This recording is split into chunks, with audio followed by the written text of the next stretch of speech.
안녕하십니까. 개혁신당 부대변인 이유원입니다. 오늘은 이해식 의원의 이재명 신격화, 사이비 종교가 되어가는 민주당 안타깝다는 내용에 논평하겠습니다. 현직 국회의원의 입에서 믿기 어려운 이야기가 나왔습니다. 더불어민주당 당대표 비서실장인 이해식 의원은 본인의 SNS에서 이재명 대표를 향해 신의 사제, 신의 종이라고 했습니다. 이 의원은 이 대표가 빗속에서 연설하는 사진과 함께 마르쿠스 아우렐리우스 명상록의 글귀를 인용했습니다. 더 훌륭한 인간이 되고자 노력을 기울이는 이러한 사람이야말로 신의 사제요, 신의 종이다라며 그는 내면에 깃들어 있는 신성의 귀 기울임으로써 쾌락에 의해 더럽혀지지 않고 어떠한 고통에도 상처받지 않으며 어떠한 모욕에도 해 입는 법이 없다라고 했습니다. 비서실장으로서 모시는 당대표에 대한 충성심과 찬양은 어느 정도 이해는 합니다. 하지만 친명계 의원들의 최근 언행을 보면 민주당은 이재명 대표의 사당화를 넘어 신격화로 사이비 종교를 방불케 하는 모습입니다. 민주당은 이재명 대표 방탄과 찬양할 시간에 민생을 더 생각하고 국회의원들도 본연의 업무에 충실해 주길 바랍니다. 감사합니다.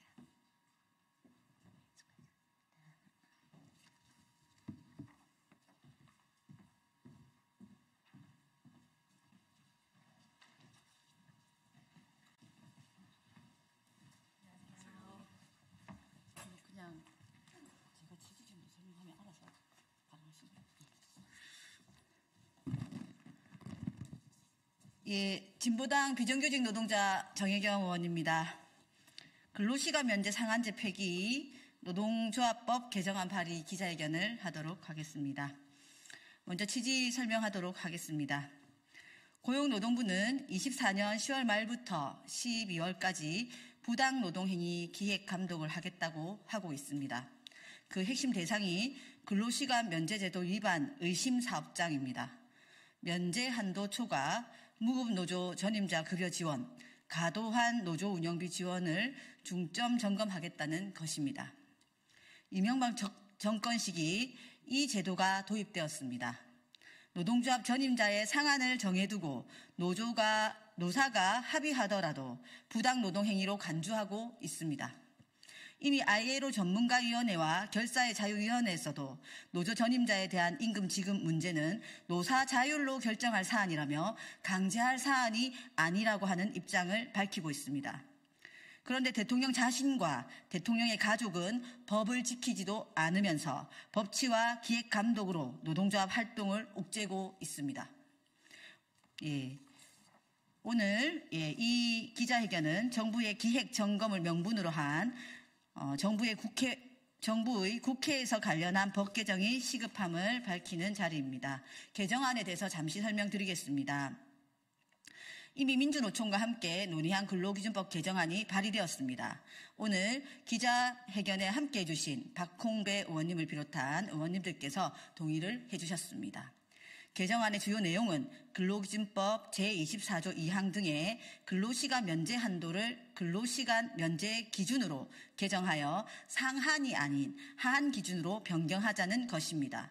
또한 24조 4항의 근로시간 면제 한도 초과 단체별 무효 조항을 삭제해 노사 간 자율로 근로시간 면제 제도를 활용케 하자는 것입니다. 그럼 다음으로 박홍배 의원님으로부터 이 법의 개정이 왜 필요한지 말씀을 듣도록 이어가겠습니다.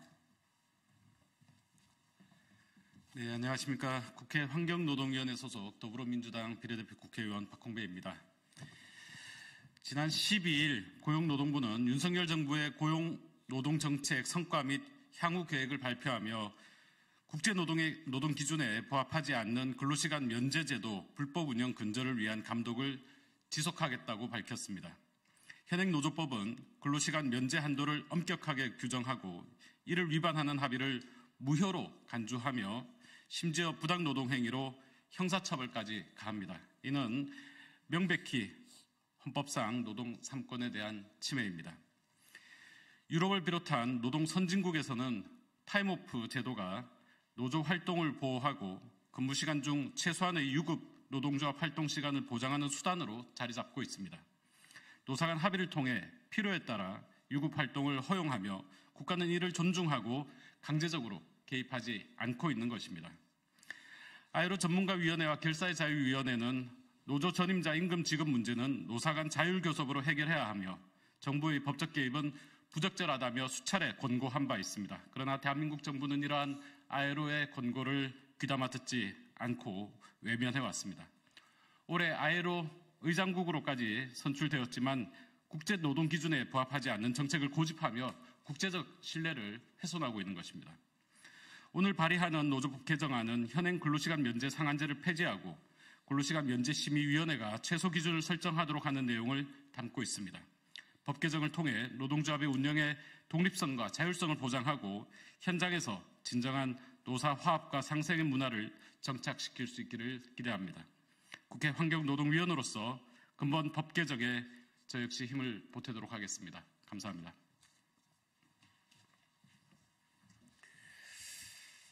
예, 반갑습니다. 민주노총 부위원장 홍지욱입니다. 타임오프제 상한제를 폐지하고 자유로운 노조 활동을 보장해야 합니다. 노사 당사자가 자율적으로 단체 협약으로 합의하여 노조 활동을 보장해야 했던 것을 타임오프제라는 법을 제정하여 사실상 자유로운 노조 활동을 제약하고 합리적인 노사관계를 분쟁과 갈등을 양산하는 결과를 초래하고 있습니다. 심지어는 노동부가 이 법을 악용하여 노조 탄압에 나서는가 하면 사업주는 정당한 노조 활동까지 타임오프 제도를 악용하여 정상적인 노사관계를 악화시키는 사례까지 나타나고 있습니다. 정부와 국회의 역할은 이번 기회에 잘못된 타임오프제를 개정하여 노사관계 현장에서 불필요한 갈등 요인을 제거하고 부당하게 법을 악용하는 사례를 방지해야 합니다. 한국 사회가 시대에 걸맞는 평등한 사회로 가는 길은 노동기본권이 대폭 확대되고 노조할 권리와 자유로운 노조활동 보장이 전제되어야 합니다. 국회는 근로시간 면제 상한제도 폐기, 노동조합법 개정안을 적극적으로 개정해 주실 것을 촉구합니다. 감사합니다. 공공운수노조 부위원장 김선아입니다. 올해도 노동부의 타임오프 기획근로감독이 시작되었습니다. 타임오프 기획근로감독은 노조활동을 위축시키기 위한 목적입니다. 노사가 서로의 필요에 의해 자율적으로 합의한 타임오프를 제3자인 노동부가 갑자기 나서서 문제 삼고 있는 겁니다. 지난해 노동부의 무리한 기획감독으로 일부 사업장에서 징계 해고까지 이어져 각 사업장에 불필요한 갈등들이 야기되었고 급기야 억울한 해고로 인한 스트레스로 사망하는 노동자가 발생했습니다. 기획감독 이후 진행된 노동부의 시정지시는 권고에 불과합니다. 하지만 시정지시를 받은 사업장에서는 이로 인한 불필요한 노사 갈등하게 야기되는 것이 현실입니다. 심지어 한 사업장에서는 사용자의 부당노동 행위를 고발한 후 이를 위한 조사를 위해 노동청에 출석한 것이 건전한 노사관계 발전을 위한 노조의 유지관리 업무가 아니라며 근로시간 면제 대상이 아니라고 시정을 요구하는 황당한 일까지 벌어졌습니다. 타임오프는 해당 산업과 사업장 특성을 잘 아는 당사자 간에 자율적으로 결정할 수 있도록 하여야 합니다. 하지만 현행 규정은 정부가 산출 근거도 분명한 획일적 한도를 기준으로 노사가 합의한 내용을 무효화할 수 있도록 하고 있습니다. 그러면서 앞서 언급한 사례와 같이 각종 노조활동을 시정 대상으로 삼고 있습니다. 지금처럼 제3자인 정부가 불필요하게 간섭하고 오히려 갈등을 부추겨서는 안 됩니다. 국제적 노사정 기구인 ILO에서도 노사의 자유롭고 자발적인 교섭으로 결정할 것을 권고하고 있습니다. 오늘 개정안 발의로 공공운수 노조는 노조할 권리를 확장시키기 위해 더 힘차게 투쟁하겠습니다. 감사합니다.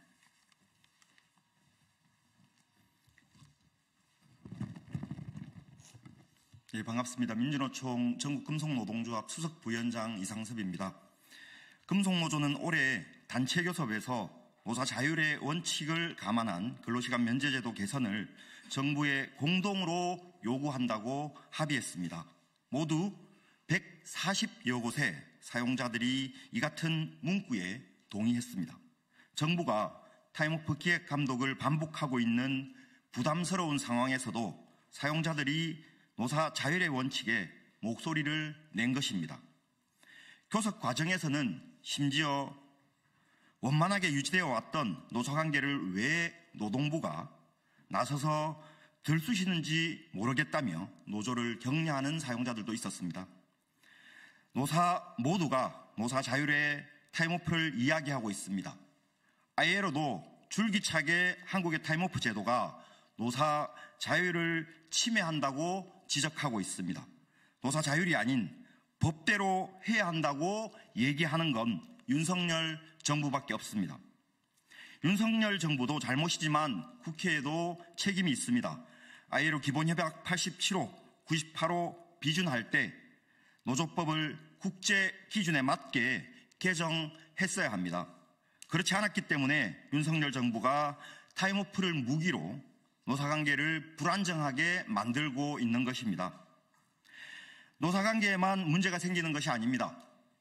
ILO 전문가위원회는 지난해 한국이 비준한 기본협약 87호, 98호를 잘 준수하고 있는지 감독하는 절차에 처음으로 시작했습니다. 그 과정에서 타임오프 제도가 ILO 기본협약에 위반된다면 노조법을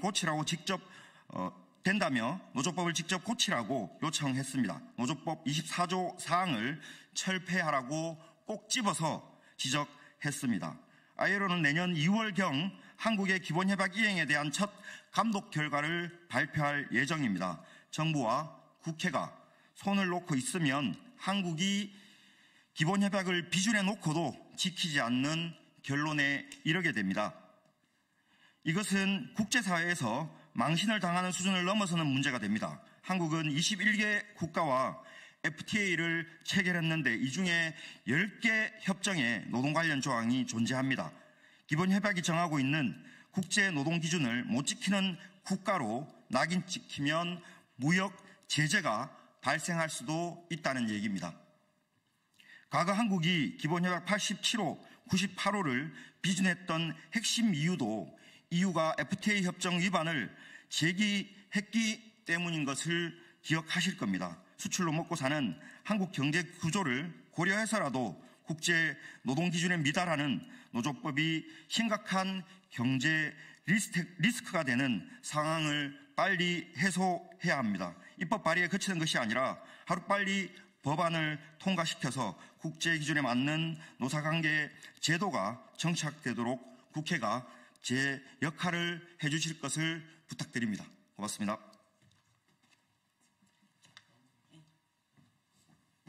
예, 이것으로서 근로시간 면제 상한제 폐기와 관련한 개정안 발의 기자회견을 마치도록 하겠습니다. 감사합니다.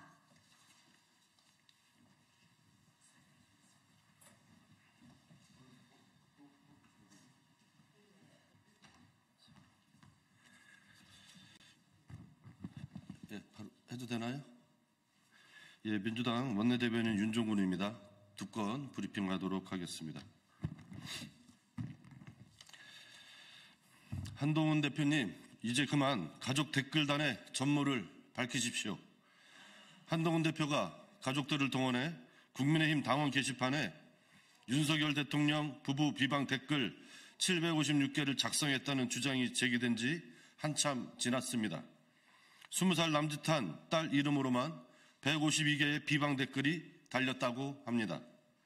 그런데 이상한 것이 한동훈 대표는 의혹이 제기된 이후 수일이 지나도록 아무런 대응도 하지 않고 있습니다. 장해찬 전 최고위원이 사실이 아니면 나를 고발하라고 했음에도 아무 조치도 취하지 않고 있습니다. 기자들 사이에는 한동훈 대표가 며칠째 관련 질문에 답하지 않고 뺑소니를 치고 있다는 말까지 들립니다.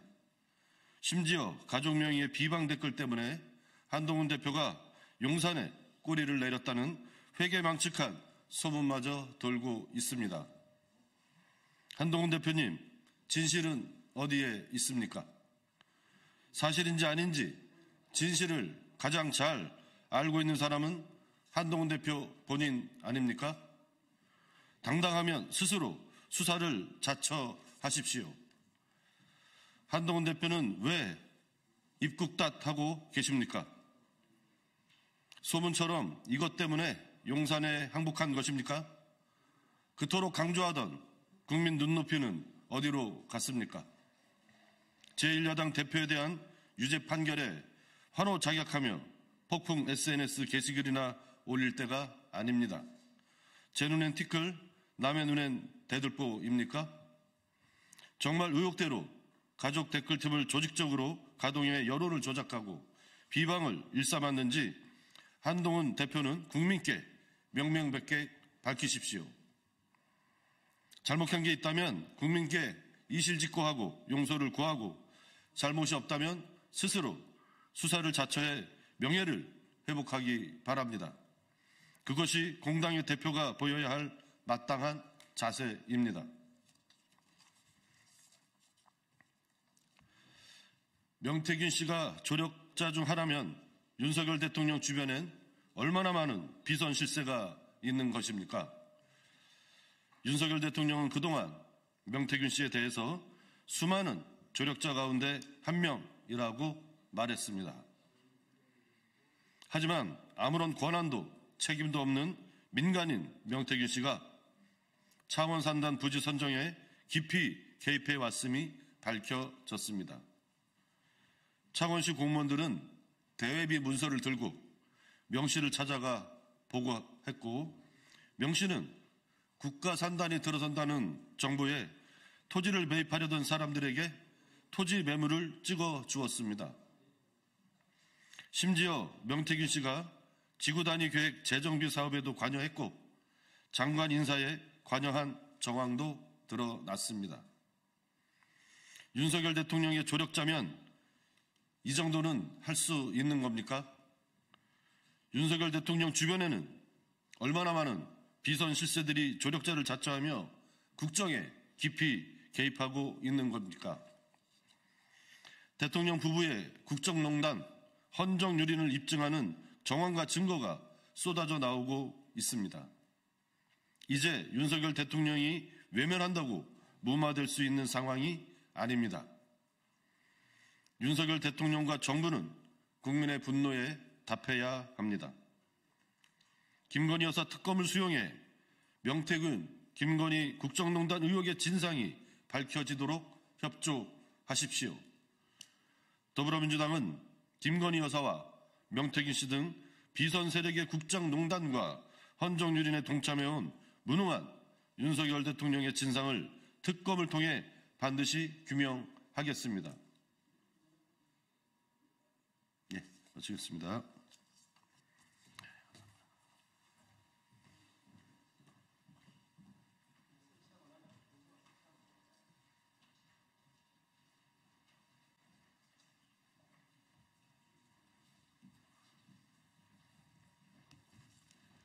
네.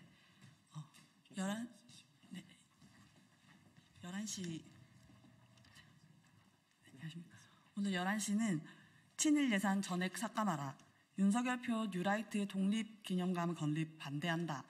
제2독립기념관 건립 반대 기자회견을 진행하도록 하겠습니다.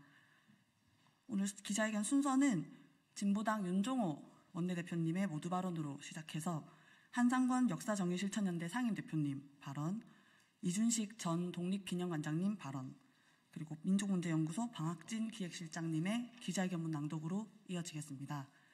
그러면 바로 윤종호 의원님 모시고 모두 발언 듣겠습니다. 예, 반갑습니다. 진보당 원내대표를 맡고 있는 울산 북구의 윤종호 의원입니다. 가칭 국내 민족 독립운동기념관은 윤석열 대통령의 말 한마디에 졸속적으로 진행되고 있는 사업입니다. 지난 8.15 경축사에서 국내에서 활동한 독립운동이 상대적으로 인지도가 미흡하다는 대통령 한마디에 아무 계획 사업이 무려 245억 원이나 정부 최종안으로 편성되었습니다. 졸속적인 예산에 대해 삭감해야 할 정무위에서 국민의힘 반대로 어제까지 삭감을 하지 못했습니다. 윤석열 정부의 일본에 대한 행태를 다시 돌아보게 됩니다. 강제징용 배상 제3자 변제를 들고 나와 전범기업에 면제를 불을 주고 일본 후쿠시마 해고염수를 방류를 묵인하고 방조했습니다. 일제시대 우리 선조의 국적을 일본이었다는 자를 국무위원회에 앉히고 친일을 미화하는 뉴라이트 인사를 독립기념관장에 임명했습니다. 명백한 헌법 정신 위반이고 대한민국의 국격을 떨어뜨리는 친일 행각입니다. 밑도 끝도 없이 나타난 국내 민족 독립운동 기념관은 지금까지 친일 청산과 애국 애족의 정신을 선양해온 대한민국 독립운동의 역사에 논란을 일으킬 뉴라이트 이념을 퍼뜨리는 공간이 될 것이라는 의구심을 갖는 것은 모든 국민들이 그렇게 알고 있습니다. 2장짜리 사학계에게 무려 245억 원을 편성한 무식한 용감함은 도대체 어디에서 나오는 것이란 말입니까?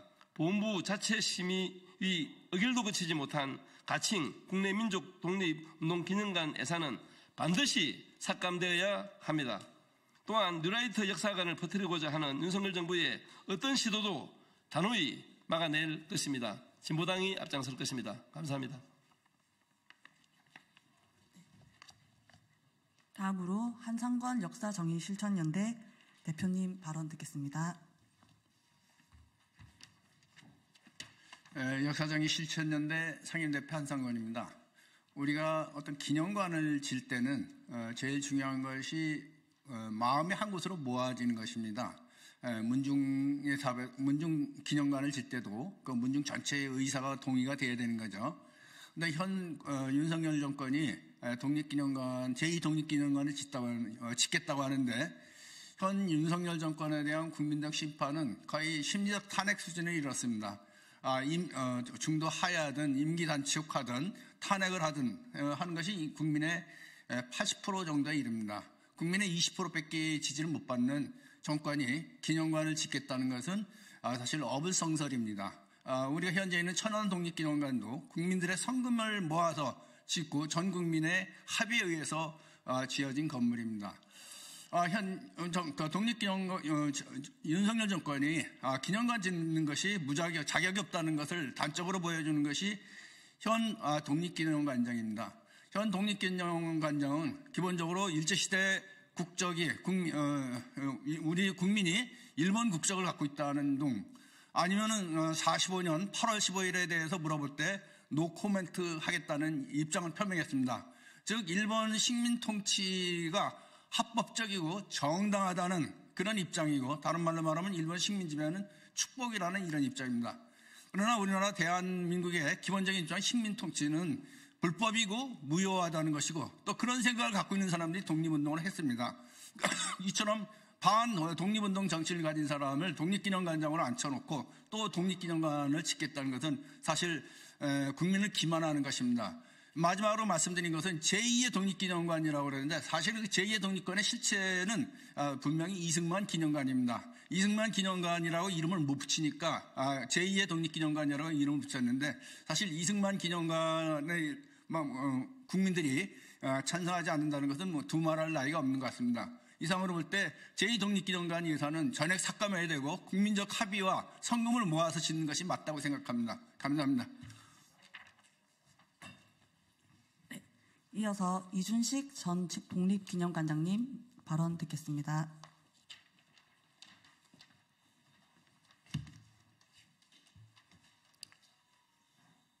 저는 문재인 정부 시절이던 2007년 말부터 2010년 초까지 독립기념관 관장을 지냈습니다. 독립기념관 관장으로 재직한 3년의 시간이 아름다운 기억으로 남을 줄 알았는데 최근에는 악몽이 되고 말았습니다. 윤석열 정권 때문입니다.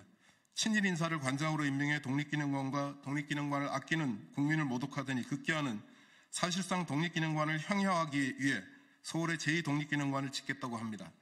천안 독립기념관은 1987년에 문을 열었습니다. 일본의 역사 왜곡에 분노한 국민보급운동이 독립기념관 개관의 원동력이었습니다. 그런 독립기념관이 엄연히 있는데 친일을 미화하고 독립운동을 폄훼하는 윤석열 정권이 짓겠다는 제2독립기념관은 독립이라는 간판을 단 사실상의 뉴라이트 기념관, 친일 기념관이 될 것입니다. 독립기념관 원칙적으로 많으면 많을수록 좋습니다. 서울뿐만 아니라 부산에도 광주에도 제주도에도 전국 곳곳에 독립기념관이 세워진다면 자칭 뉴라이트에 의한 역사 부정이 횡행하는 오늘날 더 많은 국민이 일제 식민 지배의 실상과 거기에 맞서 모든 것을 바쳐 싸운 독립운동의 역사를 제대로 알게 되는 계기가 마련될 것입니다. 그런데 지금 윤석열 정권이 강행하려고 하는 제2독립기념관은 원래의 독립기념관 건립 취지와 전혀 맞지 않습니다. 아니 정반대입니다. 일반에게 많이 알려지진 않았지만 경상북도 안동에 안동 독립운동 기념관이라는 것이 존재했습니다. 나중에 경상북도 독립운동 기념관으로 승격되었습니다. 그런데 윤석열 정권이 들어서면서 이 경상북도 독립운동 기념관이 그야말로 형해화되었습니다. 호국보훈재단이라는 것으로 바뀌었습니다. 독립운동보다 호국보훈이 더 중요한 가치라고 윤석열 정권이 생각하기 때문에 이런 짓이 일어났다고 생각을 합니다. 그래서 누리집의 제목에서도 그 다음에 조례에서도 경상북도 독립운동기념관은 사라졌습니다. 제2독립기념관을 짓는 것이 중요하지 않고 오히려 지금 있는 지방의 독립운동기념관을 더 활성화하고 그런 것이 더 바람직하다고 생각을 합니다. 많은 예산을 들여 그것도 급조해서 건립하겠다는 윤석열 정권의 행태를 전혀 믿을 수가 없습니다. 문재인 정부 시절 대한민국 임시정부 기념관을 건립할 때 들인 예산이 74억 원 정도입니다. 그런데 제2독립기념관을 짓겠다고 급조한 예산이 3배 이상에 달합니다.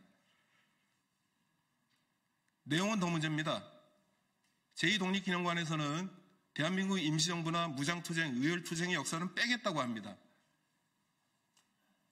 이런 독립운동 빼고 어떻게 독립기념관이 존재할 수 있습니까? 독립운동의 역사가 어떻게 존재할 수 있습니까? 독립운동을 편가르게 하는 겁니다. 대한민국 임시정부 무장투쟁, 의열투쟁을 폄훼하는 것이 뉴라이트의 오랜 지론입니다. 결국 제2독립기념관은 뉴라이트 역사관을 바탕으로 해서 국민을 호도하게 해서 만들려는 기념관에 지나지 않는다. 그래서 반대하는 겁니다.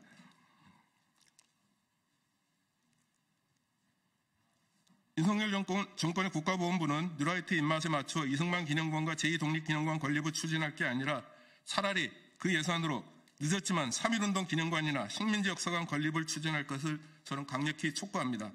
대한민국 헌법 전문에 나와 있는 역사적 사건은 3.1운동 대한민국 임시정부 건립, 4.19 셋밖에 없습니다. 대한민국 임시정부 기념관은 늦었지만 문재인 정부 시절에 문을 열었습니다. 4.19 혁명기념관도 1997년에 문을 열었습니다. 그런데 국가의 이름으로 세운 3.1운동 기념관은 아직 대한민국 어느 곳에도 존재하지 않습니다. 부끄럽습니다.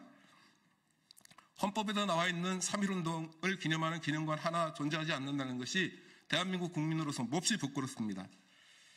친일 색채를 노골한 윤석열 정권에 기대하는 게 무리인 줄 알지만 국가보훈부 장관이야 공직자들이 정신 차리고 제2독립기념관 건립은 절대로 안 된다는 것을 윤석열 대통령에 진언하기를 정말 진심으로 고언합니다. 고맙습니다.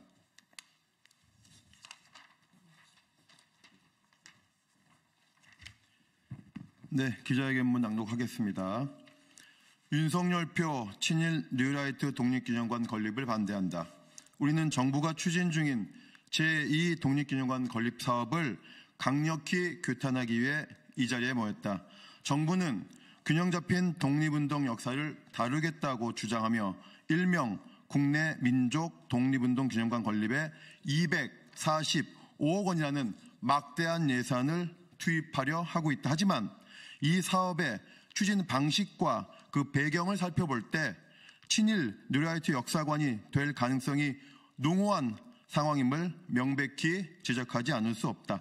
제2독립기념관 사업이 정부 예산에 포함된 것은 지난 9월 초, 그것도 8월 말까지 없던 내용이 열흘 만에 추가됐다. 최근 드러난 바로는 국가보훈부가 제출한 사업계획서는 현충시설 관리 지침조차 제대로 따르지 않았으며 사업의 장소와 부지 확보 방안도 명확히 제시하지 않아 현충시설 심의위원회의 의결도 거치지 않았다. 현충시설 건립을 위한 적법한 절차조차 밟지 않고 예산을 제출한 점에서 이 사업이 친일 뉴라이트 세력의 역사관을 강화하려는 정치적 목적을 띠고 졸속 추진되고 있음이 강력히 의심된다. 정부는 제2독립기념관이 독립운동의 균형 잡힌 계승을 목표로 한다고 주장하지만 이는 실상 친일과 반민족 행위를 용인하려는 시도로 비친다. 국가보훈부는 제2독립기념관을 추진하게 된 계기가 윤석열 대통령의 3.1절 기념사라고 했다. 당시 대통령실은 과거 정부가 무장 독립운동만 평가하고 나머지 독립운동을 친일 파로 몰아간 경향이 있다고 설명했다. 친일 청산을 방해하고 반민족 행위자들에게 면죄부를 줬던 이승만을 이달의 독립운동가로 선정하고 간도특설대 출신인 백선엽 동상을 국가유산으로 등재하려는 등 정부의 행보를 고려했을 때 이러한 정치적 입장이 담긴 제2독립기념관은 역사의 왜곡을 넘어 친일 뉴라이트 역사관을 설파하는 거점이 될 위험성이 크다. 이 기념관은 이후 독립운동의 역사를 정치적으로 왜곡하고 국민을 분열시키는 도구로 전락할 것이다.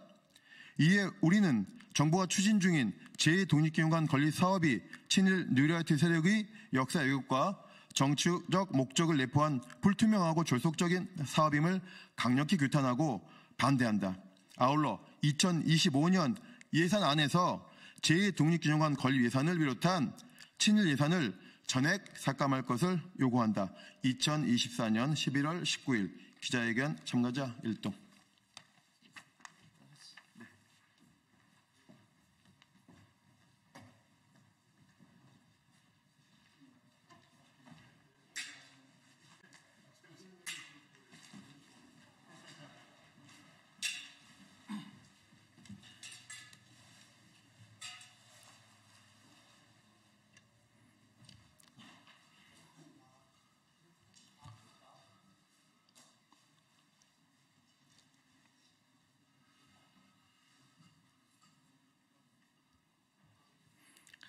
예, 더불어민주당 수석대변인 조승래 의원입니다.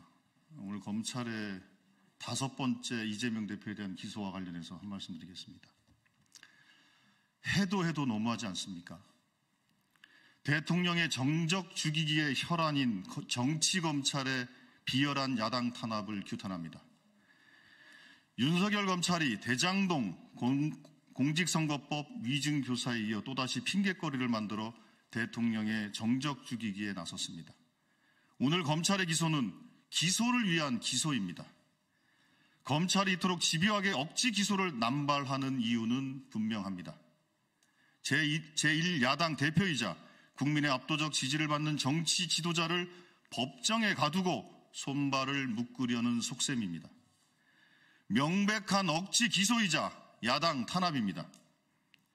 검찰은 이재명 대표가 법인카드를 쓴 것도 아닌데 몰랐을 리 없다는 억지 춘향식 논리를 뻔뻔하게 들이밀었습니다. 이미 경찰 수사에서 이재명 대표에게 혐의가 없다는 사실이 밝혀지기도 했습니다. 그런데도 검찰은 부득부득 사건을 되살려 기소했습니다. 검찰에 부여된 기소권이 야당을 옥죄기 위한 수단입니까? 검찰의 비열한 정치 탄압을 규탄합니다. 아무리 이재명 대표를 옥죄어도 김건희 여사의 국정농단을 가릴 수 없고 윤석열 정권의 실정을 덮을 수 없습니다. 저열하고 흉포한 검찰 독재 정권의 민낯만 새삼 드러날 뿐입니다. 윤석열 대통령 부부 앞에서는 한없이 작아지는 검찰이 야당과 이재명 대표 죽이기에만 혈안이 되어 있으니 실소를 금할 수 없습니다. 검찰의 지독한 정적 죽이기는 정치를 파괴하고 정당 민주주의, 의회 민주주의의 근간을 뒤흔들고 있음을 엄중 경고합니다. 검찰은 국민과 역사의 심판을 각오하십시오. 더불어민주당은 민주주의를 파괴하는 검찰 독재 정권에 맞서 배수의 진을 치고 그런 각오를 가지고 끝까지 싸워 나가겠습니다. 이상입니다.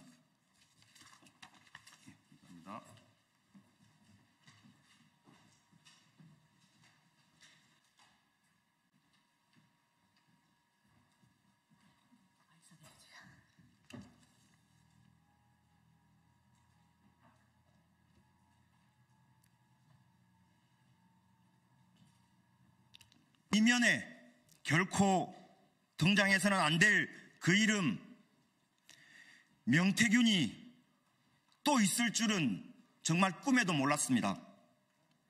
공천 개입, 창원 국가산단 부지 선정 개입 의혹, 여론 조작, 김건희를 통한 국정 개입 등 도대체 명태균이 뻗친 마수는 어디까지입니까?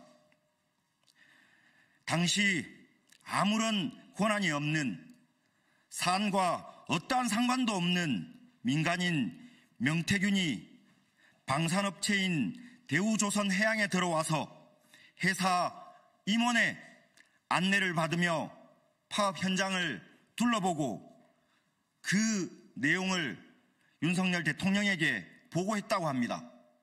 누구의 지시로 파업 현장에 왔는지, 민간인이 어떻게 방산업체에 들어올 수 있었는지, 왜 대우조선 해양 회사 임원이 명태균을 안내했는지, 윤석열 대통령에게 어떤 보고를 했는지, 윤석열 대통령의 불법 매도와 강경 대응 입장에 명태균의 보고가 어떤 영향을 미쳤는지, 명태균이 간 파업 현장이 대우조선 해양뿐인지, 회사의 470억 손배 청구와 형사사건 검찰의 구형이 명태균 또는 윤석열 대통령의 입김은 작용하지 않았는지 등등 수많은 의혹에 대한 진상조사가 반드시 필요합니다.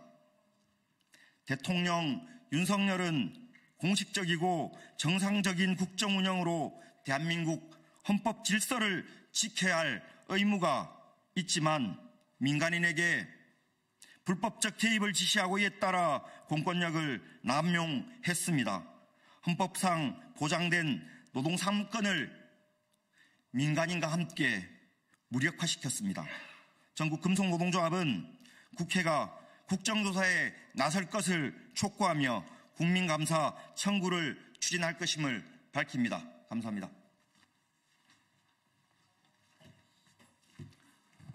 예, 반갑습니다. 저는 고통호 조선하청지의 부지회장이기도 하고 지금 현재 하나오션에서 도장 일을 하고 있는 도장공 노동자입니다. 저는 이 자리에 서면서 너무나 참담한 심정입니다. 2년 전에 대한민국의 많은 국민들을 울렸던 우리 조선하청 노동자들의 파업이 명태균이라고 하는 사람으로부터 그리고 윤석열 대통령으로부터 국정농단을 당했다는 사실, 정말 분노스럽고 용서할 수 없는 그런 마음입니다. 우리 하청 노동자들은 지난 2년 전에 50일 파업을 하면서 우리 하청 노동자들이 얼마나 힘들게 일하는지, 얼마나 저임금을 받고 일하는지, 얼마나 위험한 곳에서 일하고 있는지를 세상에 폭로했습니다. 우리 하청 노동자들은 조선소의 판도라 상자를 열었던 것입니다. 그러나 당시 대우조선 해양은 약 한 25일간 우리 노동자들의 파업에 대해서 아무런 관심도 가지지 않았습니다. 교섭도 전혀 진행되지 않았습니다. 7월 14일 정부 담화문을 발표했습니다. 점거를 해제하면 정부 지원책을 마련하겠다고 했습니다. 그러나 16일부터 이상한 상황이 벌어졌습니다. 정부의 탄압 일변도 이야기들이 나오기 시작했고 윤석열 대통령의 발언 이후에 경찰 특공대가 등장하고 헬기가 등장하고 이상민 장관, 이정식 장관이 이틀 상간에 2번이나 내려오면서 실제 우리 하청 노동자들의 파업을 무력으로 진압하겠다는 의지를 밝혔습니다. 그래서 저희들은 정권의 탄압이 무서운 것이 아니라 행여 이런 진압 과정에서 우리 노동자들이 생명의 위협을 받을 수 있기 때문에 저희들은 급하게 타결을 했습니다. 그때 우리 점거하고 있는 우리 노동자들, 여기 오늘 유치한 동지도 와 계시지만 신너를 안고 있었습니다. 그리고 위에 있던 동지들도 신너 5마를 가지고 있었습니다. 만약에 그 당시에 경찰 특공대가 강제 진압했다면 또 다른 용산 사태 같은 사고가 발생했다고 생각합니다. 그런데 지나고 보니까 이것이 모든 게 명태균이라는 자와 윤석열 대통령의 의도된 거였다고 생각하니까 이거는 도저히 용서할 수가 없다는 것입니다. 또 하나는 지금 하나오션이 대우조선해양을 인수했습니다. 저희들은 파업 점거 일주일 되는 때에 그런 생각을 했습니다. 대우조선해양이 누군가에게 매각되어 있구나 생각했습니다. 아니나 다를까 제 추측대로 하나로 매각되었습니다. 하나로 매각되고 난 지 1년이 지난 몇 개월 전에 하나는 자산가치 2조 5천억이었던 하나오션이 지금 9조가 넘었습니다. 우리는 상당한 의혹을 가지고 있습니다. 지금 현재 하나오션 내에서 우리 조합원들 천막도 못 친 채 노숙 농성을 하고 있습니다. 이유가 뭐냐면 지난 13일 날 하청 노동자들 임금 인상하기 위해서 총궐기 대회를 했습니다. 그리고 천막을 쳤습니다. 하나오션 직원들 50명을 구사대 동원해서 천막을 부수고 농성장을 박살내고 우리 간부들 다치게 했습니다. 그 이후로 일주일이 지난 지금 하나오션에서는 또다시 2022년도 그때의 이야기를 하고 있습니다. 하청 노동자들을 바퀴벌레라고 이야기하고 있고 이 바퀴벌레를 현장에서 몰아낸다고 이야기하고 있습니다. 그리고 우리 하청 노동조합을 간첩이라고 지목하고 현장에 왜 간첩이 있느냐고 이야기하고 있습니다. 하나오션은 지금 온갖 폭력적인 탄압과 모욕을 우리 하청 노동조합에게 주고 있습니다. 저는 그렇게 생각합니다. 윤석열과 명태균, 하나오션은 노조 파기에 동참하고 있는 공범이라고 생각하고 있습니다. 그래서 저희들은 이번 명태균 윤석열 대통령의 국정농단을 반드시 밝혀야 된답니다. 밝혀야 된다고 생각합니다. 그래야 지금 12월 10일 재판이 있는 1심 판결에서 우리 동지들 20년 6개월 받았습니다. 하청 노동자들의 정당한 요구를 사법부가 저는 유죄로 판결할 수 없다고 생각합니다. 그리고 5명 간부들에게 내려져 있는 470억 손배, 이 또한 말도 안 되는 일이라고 생각하고 있습니다. 그래서 이 국정농단을 밝히면서 이런 모든 부분의 전모를 밝히고 우리 하청 노동자들에게 내려지려고 하고 있는 사법부의 판단, 이것들을 처음부터 원점에서 다시금 재판을 해야 된다고 생각합니다. 아무쪼록 우리 기자 여러분들, 우리 하청 노동자들 정말 관심 좀 많이 가져주시고 오늘날 진행되고 있는 하나오션 내 민주노조 파괴나 우리들의 탄압이나 이런 것들에 대해서 관심을 좀 많이 가져주시면 고맙겠다는 말씀드리겠습니다. 고맙습니다.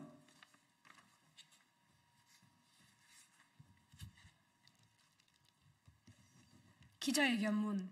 국정농단, 파업 현장, 민간 개입 지시, 하청 노동자 탄압. 민간인 명태균의 대우조선 파업 불법 개입. 대통령 윤석열의 국정농단 진상을 규명하라. 이대로는 살 수 없지 않습니까? 우리는 2022년 여름 대우조선 하청 노동자들의 피 맺힌 절규를 기억한다. 이들의 울림은 조선소에서 가장 위험한 곳에 일하지만 노동자의 권리조차 박탈당한 채 살아야만 했던 하청 노동자들의 현실을 돌아보게 했다. 하지만 대통령 윤석열은 하청 노동자의 파업을 불법으로 매도하며 경찰 특공대를 투입해 강제 진압하겠다고 협박했다. 그리고 파업은 종료되었다. 2년이 지난 지금 대통령 윤석열의 불법 파업 매도와 강제 진압 협박 이면에는 대한민국 법률과 정상적인 국정 운영이 아닌 근한없는 민간인 명태균이 개입한 것으로 드러나고 있다. 즉 대통령 윤석열이 정상적인 정부 조직 라인이 아닌 민간인에게 파업 현황 파악을 지시하고 보고받고 결정을 한 것이라는 것이다. 이러한 모든 행위는 대통령의 권한을 넘어선 대한민국 헌법과 법률을 위반한 행위이며 정치적 책임을 넘어 법률적 책임까지 져야 한다. 따라서 국회는 이 모든 과정을 국정조사를 통해 밝힐 의무가 있으며 감사원은 대한민국 독립적 기구로서 공무원의 불법적 행위에 대해서 철저한 감사를 통해 진실을 밝혀야 한다. 우리는 선출되지 아니한 권력이 국민의 주권을 농락하였고 헌법상의 노동권이 유린당한 반헌법적 상황이 대통령 윤석열과 민간인 명태균에 의해 저질러진 행위를 규탄한다. 따라서 우리는 대한민국 국회에 그 통고 파업 불법 개입에 대해 국정조사를 촉구한다. 또한 시민, 노동, 사회와 함께 1만 명 국민감사 청구인단을 조직하고 국민감사를 추진하여 진실을 밝힐 것이다. 2024년 11월 19일 민주노총 경남지역본부 전국 금속노동조합 국회의원 정혜경. 예, 이번 사건은 나라 곳곳이 국정농단으로 가득 차 있는데요. 명태균과 관련해서 매일 뉴스가 나고 있습니다.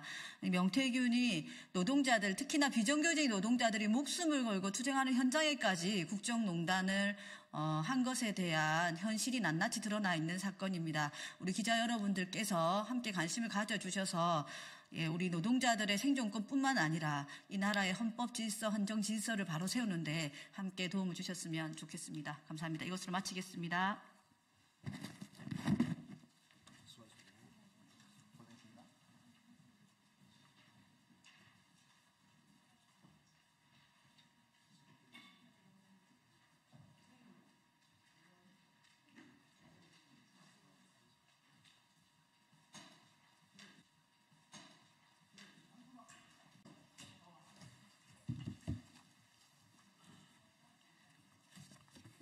안녕하세요. 더불어민주당 박경미 대변인입니다.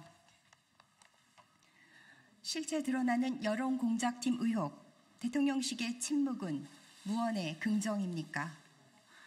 윤석열 캠프의 온라인 여론조작 정황이 선명히 드러나고 있습니다.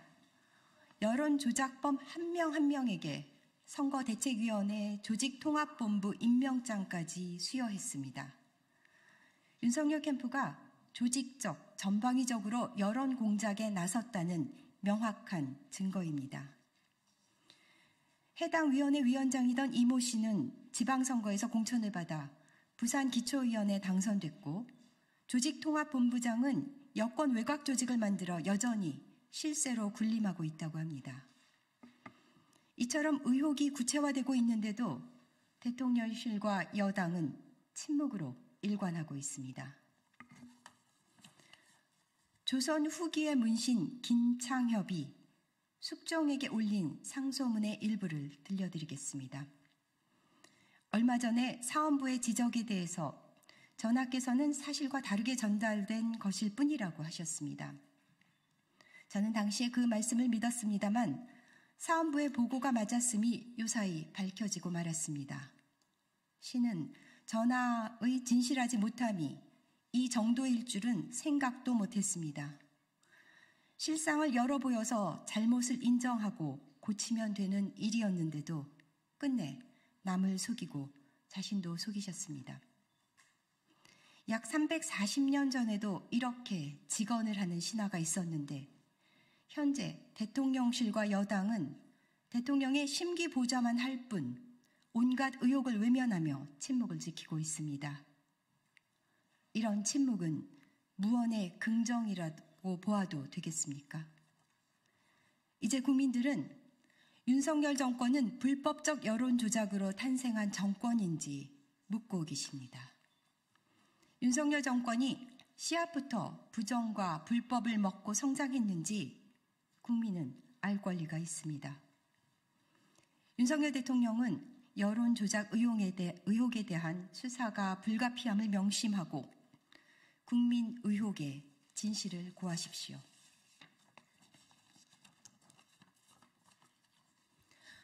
두 번째 논평입니다. 윤석열 대통령 스스로 김진태 경선도 해줬다고 말해놓고 끝까지 끝까지 잡아뗄 셈입니까? 김진태 강원도지사가 컷오프를 넘어 경선 기회를 받을 수 있었던 것은 윤석열 대통령의 직접적인 개입 때문이었던 것으로 드러났습니다. 언론 보도에 따르면 윤 대통령은 여권 핵심 관계자에게 김진태도 내가 경선하라고 해주지 않았나 라고 발언한 것으로 밝혀졌습니다. 이것도 덕담이라고 우길 요량입니까? 윤석열 대통령의 육성 파일이 공개된 이래 대통령 부부의 공천 개입 의혹은 더 이상 의혹이 아닙니다. 당초 국민의힘은 강원도지사 후보로 황상무 전 시민사회 수석으로 결정했다가 나흘 만에 번복하여 김 지사를 경선에 합류시켰습니다. 대통령의 힘이 아니고는 불가능한 일입니다. 윤 대통령이 전방위적으로 국민의힘 공천에 개입해왔음을 시사하는 명태균 씨와 이준석 의원의 증언에 성명미상의 여권 핵심 관계자까지 힘을 더했습니다. 이런 점입가경 증언을 보면 대통령의 공천 개입이 의심되는 게 한두 곳이 아닙니다.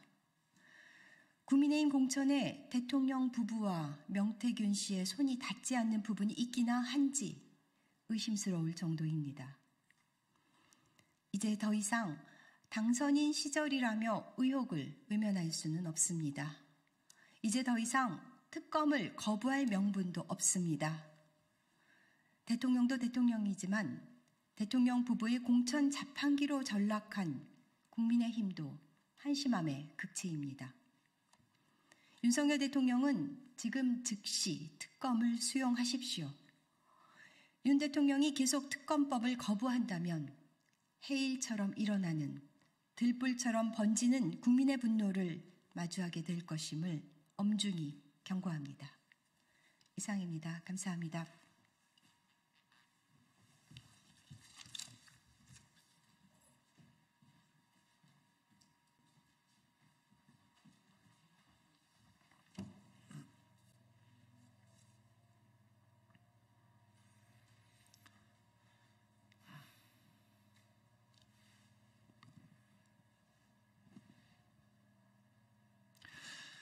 예, 안녕하십니까. 진보당 부대변인 신승룡입니다. 노정교섭이 팝업창 달랑 하나? 사기치지 말고 성실히 교섭에 임하라.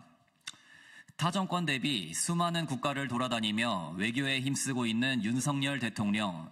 여러 공식 석상에서 글로벌 스탠다드를 강조하며 외국인 투자 유치를 위해 노동 시스템을 국제 기준에 부합하도록 바꾸겠다고 하였고 글로벌 시장에서 경쟁력을 높이겠다고 하였습니다.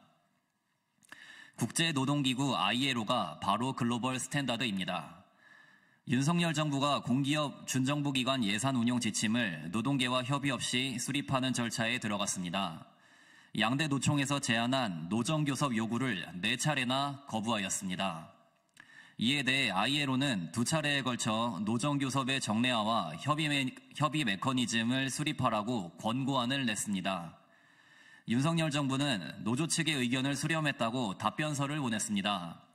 그런데 그 방식이 고작 홈페이지 팝업창 하나입니까? 성의가 없는 걸 넘어서 사기 아닙니까? 홈페이지 팝업창에 노정교섭의 정례와 협의 메커니즘이 어디 있습니까? 대화, 타협, 협의를 통한 문제 해결이 곧 글로벌 스탠다드이며 이런 사회적 합의가 사회 전체의 안정적인 노동 환경을 조성합니다. 윤석열 정권이 하는 것처럼 사회적 협의를 거부하고 시간을 끌고 법대로 하라며 으름장을 놓는 행위가 국민의 삶에 깊숙한 부분까지 피로하게 만들고 있습니다. 불명예 퇴진 전에 그래도 뭐 하나는 잘했다는 대통령으로 기억되고 싶다면 최소한의 노동 국제 질서, 글로벌 스탠다드 정도는 지키고 퇴진하시기 바랍니다. 이상입니다.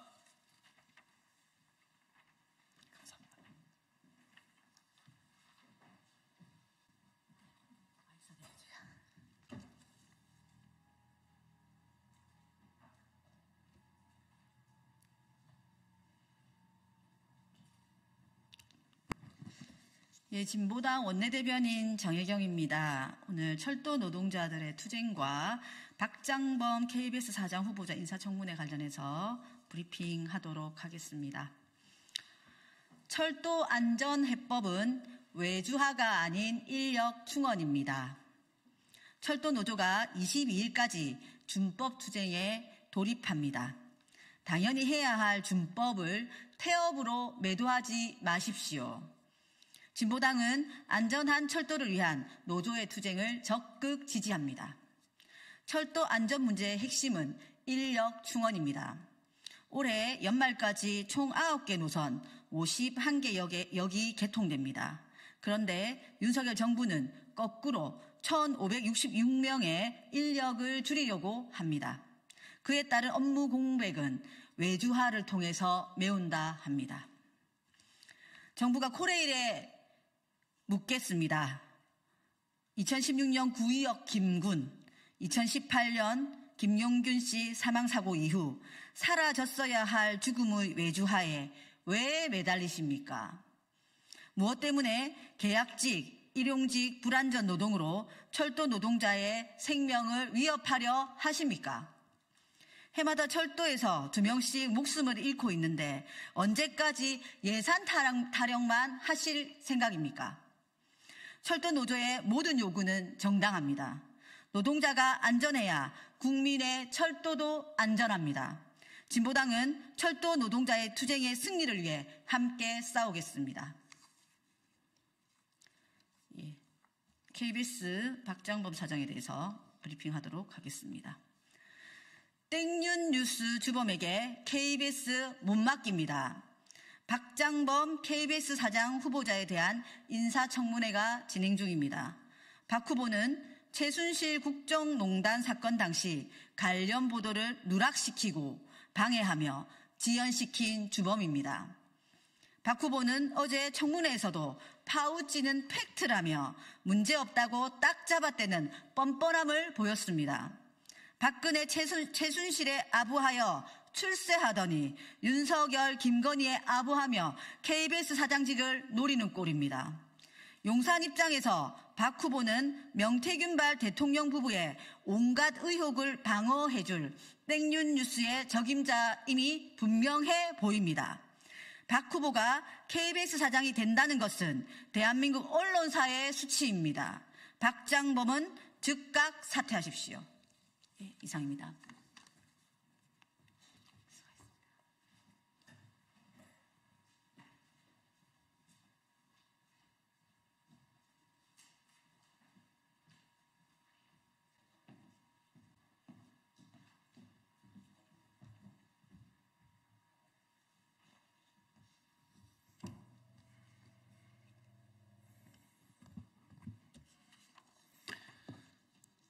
예, 박준태 국민의힘 원내대변인입니다. 두 건의 논평을 브리핑하겠습니다.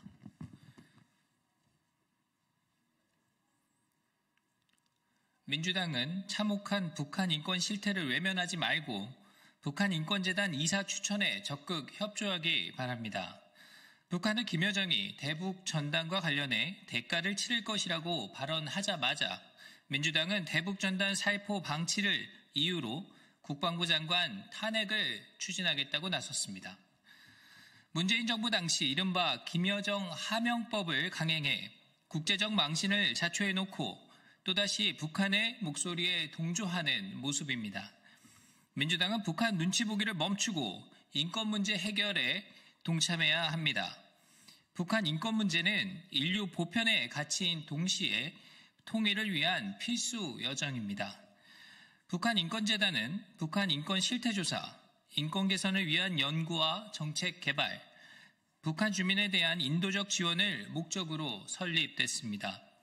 하지만 국회의 이사 추천이 이루어지지 않아 재단은 8년째 출범하지 못하고 있는 실정입니다. 그 사이 2016년부터 19년까지 약 25억 원의 혈세가 낭비됐으며 2016년 서울 마포구에 마련된 북한 인권재단 사무실은 비어있는 상태로 약 13억 원의 월세를 납부하다가 결국 2018년 6월 철수하는 상황에 이르렀습니다. 오늘 국민의힘은 국회가 일정 기간 내에 북한 인권재단 이사를 반드시 추천하도록 하는 내용을 골자로 한 법 개정안을 발의했습니다. 민주당은 북한 인권 증진 활동을 위해 개정안 처리에 적극 협조하기를 바라며 그에 앞서 재단 출범을 위해 이사 추천에 나설 것을 강력히 촉구합니다. 이재명 대표 재판이 또 하나 늘었습니다. 지켜보는 국민 한숨도 늘어갑니다. 이재명 대표 혐의가 또 하나 늘어 동시에 5건의 재판을 받게 됐습니다. 너무 많은 죄명이 쏟아져 나와 그 내용조차 기억하기 어렵습니다. 경기도지사 시절 관용차를 사적 용도로 사용하고 경기도 예산으로 집안 제사에 사용할 과일 등을 구매했다고 합니다. 배임 규모가 1억 원이 넘습니다. 특히 배임을 감추려고 코로나19 생활치료센터 근무자 격려용 등으로 허위 지출 결의한 내용도 확인됐는데 이번에도 자신은 모르는 일이라 부인할 것인지 관심이 집중됩니다. 이번에도 자신은 모르는 일이라 부인할 것인지 관심이 집중됩니다. 이번에 드러난 혐의 사실은 이 대표가 공직자로서 기본조차 갖춰지지 않았음을 선명히 보여주는 것입니다. 그렇지 않아도 이미 다수 국민은 이 대표가 공적 업무를 수행할 자격이 있는지 묻고 있습니다.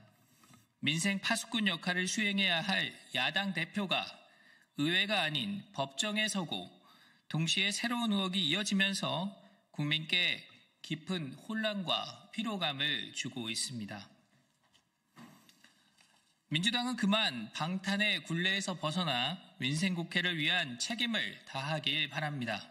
아울러 이 대표 재판으로 인한 사회 혼란이 가중되지 않도록 사법부의 신속하고 공정한 판단을 당부합니다.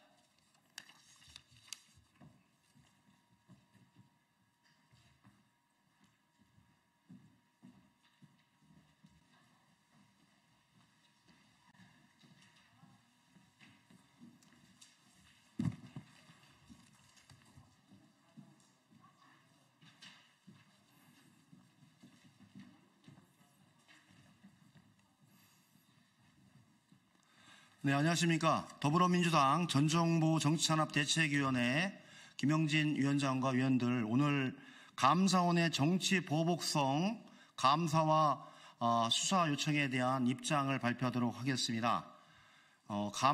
감사원의 이런 지속적이고 반복적인 형태로의 정치 감사와 그에 따른 전 정부에 대한 탄압이 가면 갈수록 도를 넘고 있고 법과 원칙을 벗어나 검찰의 하수인으로서의 감사를 진행한 것에 대해서 아주 개탄스러울 따름입니다. 감사원이 정치적 중립을 가지고 대한민국의 법과 원칙에 따른 각 행정기관의 일과 직무와 각 업무에 대한 감사를 통해서 올바로 대한민국을 이끌어야 되는데, 정치 보복 감사에 감사원의 모든 역량을 투입해서 검찰 수사의 사전 단계로 해당 부처나 각 기관을 압수수색급으로 다 자료와 모든 자료를 압수수색급으로 해서 조사를 다 하고 탈탈 털어서 먼지까지 모아서 또 다른 먼지를 만들어 검찰에 고발해서 그것을 가지고 검찰은 수사를 하는 잘못된 관행이 계속적으로 반복되고 있습니다. 이번에 감사원의 정의용 안보실장에 관한 수사 의뢰도 동일한 형태로 진행되고 있어서 단호하게 맞서온다는 입장으로 오늘 기자회견을 하게 됐습니다. 오늘 참석하신 전정부 정치탄압대책위원회 의원님들을 소개해드리도록 하겠습니다. 윤건영 의원님 참석하셨습니다. 대책위원회 대변인을 맡고 있는 박경미 전 의원님 참석하셨습니다. 손금주 전 국회의원님 참석하셨습니다. 박균택 의원님 참석하셨습니다. 황희 의원님 참석하셨습니다. 그럼 오늘의 기자회견문을 읽고 밖에서 여러분께 말씀드리도록 하겠습니다. 또다시 시작된 감사원의 정치보복 돌격대 노릇은 당장 그만두시기 바랍니다. 또다시 감사원이 등장했습니다. 전임 정부를 향해 칼을 휘두릅니다. 윤석열 정부의 지난 2년 반 동안 무수히 많이 봤던 장면입니다. 감사원이 사드 배치 과정을 감사하고는 정의연 전 안보실장, 정경두 전 국방장관, 이기현 더불어민주당 국회의원, 서주석 전 안보실 1차장을 수사 의뢰했다고 합니다. 문재인 정부 시절 사드 배치가 의도적으로 지연되었다는 이유로 직권남용, 군사기밀보호법 위반 등의 혐의가 있다는 것이 감사원의 주장입니다. 감사원의 이 같은 행태는 윤석열 정부의 헤아릴 수 없이 많은, 끝없이 반복된 근거 없는 전임 정부에 대한 정치보복일 뿐입니다. 윤석열 정부가 위기에 몰리면 매번 등장하는 것이 검찰, 국정원, 감사원 등이었지만 이번에는 심지어 억지 중에서도 역대급 억지입니다. 첫째, 사실관계 자체가 틀렸습니다. 문재인 정부는 단언컨대 결단코 사드 배치를 의도적으로 지연한 적이 없습니다. 사드 배치는 박근혜 정부가 결정한 사안이지만 문재인 정부는 그로 인한 사회적 갈등까지 온전히 껴안아 필요한 절차들을 진행했습니다. 그리고 그 결과 사드는 문재인 정부에서 정상적으로 운영되었습니다. 법이 정한 절차를 지키려 했던 과정들이 의도적 지연이라면 문재인 정부가 불법을 저지르지 않아 죄라는 것입니까? 둘째, 정치보복 돌격대 감사원의 반복된 장난질입니다. 감사원은 검찰 정권 아래서 자기 존재감을 조금이라도 인정받고 싶어서인지 현 정부 출범 후 모든 영역에서 전 정부 탄압에 앞장서 왔습니다. 정권 출발 직후부터 시작된 서해 공무원 피격 사건 관련 감사를 출발로 동해 흉악법 추방 사건, 월정 원전, 통계 등 감사원은 전임 정부의 5년을 탈탈 털어왔습니다.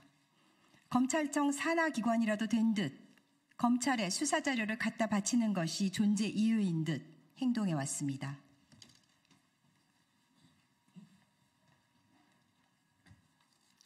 감사원이 공무원 민간인 가리지 않고 끝없이 사람들을 불러대 조사를 하고 억지 소설을 써서 그림을 만든 뒤에 검찰에 넘겨주면 검찰이 다시 사람들을 불러대고 압수수색을 하고 괴롭히는 일이 반복되고 있습니다. 감사원이 들쑤시고 검찰이 또 수사를 핑계로 괴롭혀 재판까지 간 이들 중 산업부의 공무원은 결국 재판에서 무죄를 받았습니다. 윤석열 정부의 권력기관이 얼마나 무리한 짓을 반복하고 있는지 법원의 판결이 입증하고 있는 것입니다. 그들을 그 끔찍했다는 대체 누가 무엇으로 보상할 것입니까? 그럼에도 저들은 반성할 줄을 모릅니다. 정령 정권이 끝나는 날까지 칼춤을 계속 추겠다는 것입니까? 셋째, 사드 관련 수사 의뢰의 심각성은 감사원이 외교안보 정책까지 말장난을 하며 본질을 왜곡하고 있다는 데 있습니다. 외교안보는 우리 정부만의 문제가 아닙니다. 수많은 이해가 얽혀있고 복잡한 주변국의 요구들이 실타래처럼 꼬여있는 복잡한 이슈입니다. 그러기에 더욱 고도의 정치적 판단과 결정이 무엇보다 중요한 영역입니다. 그 복잡성과 예민함을 모두 무시하고 감사원이 무식하게 무자르듯 잘라 자신들이 그린 그림에 맞게 끼워 맞추고 있습니다. 다시 한번 말씀드리지만 문재인 정부에서 사드는 정상적으로 가동되었습니다. 박근혜 정부의 결정으로 얼음장처럼 얼어붙었던 한중 관계도 끝없는 외교 노력으로 풀어내었습니다. 미국 정부는 문재인 정부의 이런 노력을 잘 알았기에 고마움을 표명하기도 했습니다. 그런데 대체 무엇이 문제였다는 말입니까? 조금만 생각해보면 알 수 있는 윤석열 정부의 억지 감사, 억지 수사에 이제 국민도 지쳐가고 있습니다. 전임 정부를 백날 첫날 괴롭힌다고 현 정부의 실정이 사라지는 것이 아닙니다. 부디 윤석열 정부가 이제는 제발 전임 정부에서 벗어나 자신의 시간을 보내길 바랍니다. 야당과 전 정부에 대한 정치보복으로 돌파할 수 있는 위기였다면 애초에 여기까지 오지도 않았을 것입니다. 입이 아프도록 말했지만 다시 한번 경고합니다. 감사원은 더 늦기 전에 정권의 돌격대 노름을 그만두시기 바랍니다. 모든 국민이 지켜보고 있습니다. 2024년 11월 19일 더불어민주당 전 정권 탄압 대책위원회 일동, 마지막으로 하나 말씀드리겠습니다. 윤석열 정부는 국정 운영의 목표가 첫 번째는 이재명 민주당 대표에 대한 탄압, 두 번째는 문재인 전 대통령과 전 정부에 대한 탄압, 첫 번째, 두 번째 뿐이 윤석열 정부의 국정 운영의 목표가 보이지 않습니다. 그 속에서 경제와 민생, 외교와 안보, 복지와 미래가 파탄난 사실을 인지하고 원칙으로 돌아갈 것을 마지막으로 촉구합니다. 또한 감사원은 검찰의 하수인으로 검찰의 수사를 합리화하기 위한 증거를 모으는, 아니면 조작된 증거를 모아 수사에 단초라도 되는 것인 양 칼춤추는 그런 감사원의 모습을 중단하기 바랍니다. 국민들이 지켜보고 있고 역사가 당신들의 행위에 대해서 단호하게 심판할 것입니다. 대책위원회는 이 문제에 관해서 앞으로도 모든 문제에 관해서 단호하게 대처할 것을 마지막으로 천명합니다. 고맙습니다.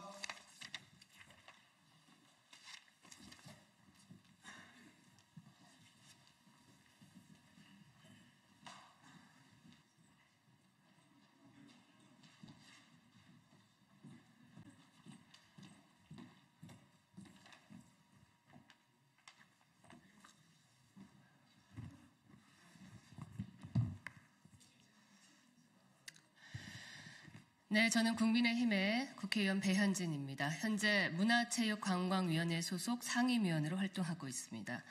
오늘은 제가 국회에서 오랫동안 관행처럼 자리 잡아온 이 악습을 뿌리 뽑기 위해 이 자리에 서서 언론에 말씀을 드립니다. 그동안 국회의 오랜 실적주의가 일반 국민에게는, 그리고 국회 청문감사장에서는 많은 후보자들에게는 굉장히 엄격하게 표절에 관해서 정해오던 그 잣대, 들이우던 잣대를 스스로에게만 유독 관대하게 해오는 그런 행태가 지속돼 왔습니다. 국민에게 지키라고 법을 만드는 법치주의의 시작이 되는 입법기관에서 다른 의원실이 만든 법안을 아무런 양심적 가책 없이 그대로 베껴 본인의 법안인 것처럼 발의를 하고 그것을 실적으로 둔갑시키는 일들이 사실상 스스로 반성 없이 국회에서 비일비재하게 이루어져 왔습니다. 다른 의원실에 관해서도 수많은 사례가 있고 그 과정에서 억울함을 성토한 많은 의원님들의 목소리가 있었으나 제가 다른 의원님들의 성함을 거론하지 않고 오늘은 제 사례에 대해서만 소개하고 앞으로 국회에서 이런 사실이 없도록 국민들이 인정하시는 스스로에게 더 엄격한 바른 입법기관이 될 수 있도록 노력을 해나가도록 하겠습니다. 제가 오늘 예로 들어 소개해드리려는 법안은 2023년에 지난 21대 국회에 본 의원이 최초 발의했던 재정법, 치유관광산업 육성에 관한 법률안입니다. 아마 이 자리에 계신 우리 언론인 가운데에서도 제가 2023년, 22년 이 양해에 걸쳐서 해왔던 공청회나 세미나 등에 함께 참여하셨던 분들, 그리고 관련된 이른바 웰리스 법안이라는 것에 대해서 인터뷰를 하셨던 언론인들이 많이 있으실 거라 생각합니다. 이 법안의 취지는 지난 코로나 시기에 전국적으로 황폐해진 우리 관광 자원들을 다시금 소생시키고, 그리고 해외에서 들어오고자 하는 의료와 또 우리 치유관광 산업 모든 분야에 관한 그러한 음성화되어 있는 부분들을 실질적으로 관광을 담당하는 문화체육관광부의 여러 기관을 통해 양성화시키고 구조화시켜서 전국에 소멸해가는 지역들을 되살리고 우리 관광 자원들을 다시 만들어보자라는 취지와 목적으로 제정하였습니다. 먼저 이 법안을 소개해드리기에 앞서 제가 여러분들께서 잘 아시는 국회 재정법과 개정법의 차이에 대해서만 간단하게 말씀드리겠습니다. 아시다시피 재정법은 기존에 전혀 없던 법안을 새로이 만드는 것으로 본 의원이 2023년 발의했던 국가유산청에 관한 법안 등 그 예를 들 수 있습니다. 이것은 말씀 그대로 취지와 목적이 다른 법안들의 골자가 되어야 하기 때문에 대단히 간단할 수는 있으나 그 목적이 가장 중요한 법안으로서 여러 의원들이 수년에 걸쳐서 제가 했듯이 언론사와 시민사회 단체 그리고 학계 등 많은 전문가들과 논의를 통해 수년간의 숙고 끝에 만드는 법안이 바로 재정법입니다. 그리고 개정법은 재정법과 따른 그 후속 입법들에 대해서 시대의 변화 그리고 지역적 현실 등 여러 특성들을 감안해서 현실에 맞게 구체적으로 하나하나 리모델링 하듯이 법안을 고쳐나가는 것이 개정법이라 할 수 있겠습니다. 오늘 제가 예로 든 치유관광산업 육성에 관한 법률안은 재정법입니다. 말씀드렸다시피 수년의 숙성 과정을 거쳐왔고 지난 2023년 21대 국회에 발의했을 당시 문체위 민주당 간사였던 김윤덕, 현재 이재명 사무총장인 김윤덕 의원이 이것은 의류 민영화의 토대가 된다라는 저희 법안과는 전혀 취지에 맞지 않는 이유로 끝까지 반대하여 사실상 21대에서 그대로 폐기되었던 법안입니다. 이것을 저는 2024년 올해 다시 한번 22대 법안으로 발의를 하였고 이 법안을 추진하기 위해 그동안 해왔던 대로 많은 노력을 해오고 있었습니다. 그런데 얼마 전 이 법안을 끝까지 21대에서 반대했던 민주당 이재명의 사무총장 김윤덕 의원은 벼랑간 이 법안을 그대로 99.9% 카피한 법안을 들고 와서 오늘 바로 문체위의 법안심사소위에 상정시키고 내일 심사를 통해 본인이 재정법을 같이 만들겠다라는 어이가 없는 주장을 하고 있습니다. 재정법을 만드는 과정은 앞서 길게 설명해 드렸다시피 공청회, 세미나, 그리고 학계 여러 단체들과의 논의 등 굉장한 기간을 거쳐야 합니다. 실제 여러분께 제가 이해를 돕기 위해 김윤덕 의원이 만들었다라는 새 법안에 대해서는 추후에 자료로 제공해 드리도록 하겠습니다. 본 의원의 법안, 이번 것을 베낀 것 외에도 지난 7월 우리 K콘텐츠의 문화 생태계를 돕기 위해 발의한 지원법안을 비롯해서 21대 본인이 만든 법안의 19개 중 절반 이상이 저뿐 아닌 다른 의원들의 법안을 사실상 그대로 베낀 이른바 절도 입법의 결과물이라는 것에 대해서 무려 민주당의 사무총장인 김윤덕 의원은 반드시 자성해야 하고 이럼에도 불구하고 전혀 부끄러움 없이 이 법안을 추진하겠다라는 그 모습에 대해서도 국민들께서 알고 심판해 주셔야 한다고 생각합니다. 김윤덕 의원실의 보좌진께서는 배현진 의원실의 법안을 펼쳐놓고 수정했다고는 했으나 표절하지는 않았다라고 이야기하십니다.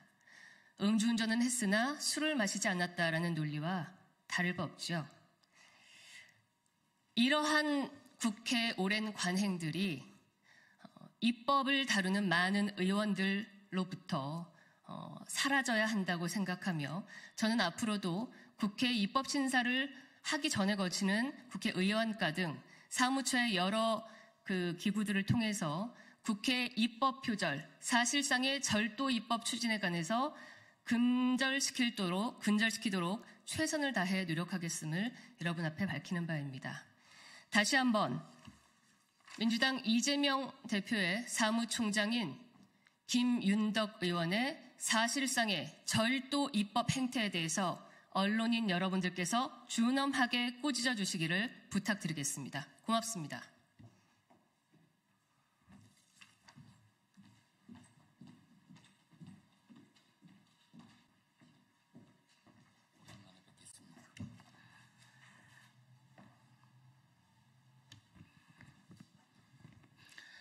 안녕하십니까. 조국혁신당 대변인 김보협입니다. 재판은 재판이고 탄핵은 탄핵이다라는 제목으로 논평하겠습니다. 이재명 더불어민주당 대표의 지난 15일 재판의 여진이 계속되고 있습니다. 조국혁신당은 이 대표에 대한 충격적인 실형 선고 직후 유독 야당 대표에게만 가혹한 판결, 국민께서 납득하겠나라는 제목의 논평에서 판결의 문제점을 조목조목 지적한 바 있습니다. 특히 정치 영역에서 가려져야 할 정치인 혹은 후보자의 발언의 진위를 사법부가 판단할 경우 표현의 자유를 억압하며 결과적으로 민주주의를 위축시킬 수 있을 것이라고 경고했습니다. 이 대표 재판 직후 윤석열 검찰 독재 정권, 특히 국민의힘은 잔치 분위기입니다. 이 대표가 실형을 선고받았다고 해서 윤석열, 김건희 부부의 혐의가 가벼워지는 것은 아닙니다. 사라지는 것도 아닙니다. 윤석열 대통령의 배후자이자 명태균 게이트의 몸통인 김건희 씨는 특검 조사를 받아야 할 것입니다. 김건희 특검법은 지난 국회에서 22대 국회까지 3차례나 압도적 다수의 찬성으로 통과되었습니다. 번번이 윤 대통령의 거부권에 막혔고 명태균 씨 표현대로라면 앞 못 보는 무사는 어깨 위에 올라타 있는 주술사의 지시에 따라 조만간 또 거부권을 행사할 것입니다. 11월 28일로 예정된 김건희 특검법 재의결에서 합리적 보수의 씨앗이라도 살려놓으려는 국민의힘 의원들이 몇 명이라도 찬성표를 던진다면 가결될 것입니다. 그런데 윤석열, 김건희 부부와 함께 몰락하는 길을 선택하지 않을까 우려됩니다. 그렇다면 탄핵밖에 답이 없습니다. 조국혁신당은 내일 20일 서울 광화문 광장에서 대통령 윤석열 탄핵소추안 초안을 공개할 예정입니다. 다른 야당 의원들, 학자 등 전문가들뿐만 아니라 윤석열 탄핵에 동조하는 국민 모두 의견을 보태실 수 있습니다. 조국혁신당은 탄핵소추안의 완성도가 높아지고 정치적 환경이 무르익으면 범야권의 힘을 모아 국민의 의지를 대신해 국회에 윤석열 대통령 탄핵소추안을 제출할 것입니다. 이재명 대표의 1심 유죄 판결이 김건희 특검법과 대통령 윤석열 탄핵에 영향을 끼칠 수는 있습니다. 하지만 재판은 재판이고 특검은 특검이고 탄핵은 탄핵입니다. 윤석열, 김건희 부부가 탄핵을 피하는 유일한 길은 김건희 특검법을 수용하는 것입니다. 있는 그대로 범죄 혐의를 털어놓고 주권자인 국민께 용서를 구해야 합니다.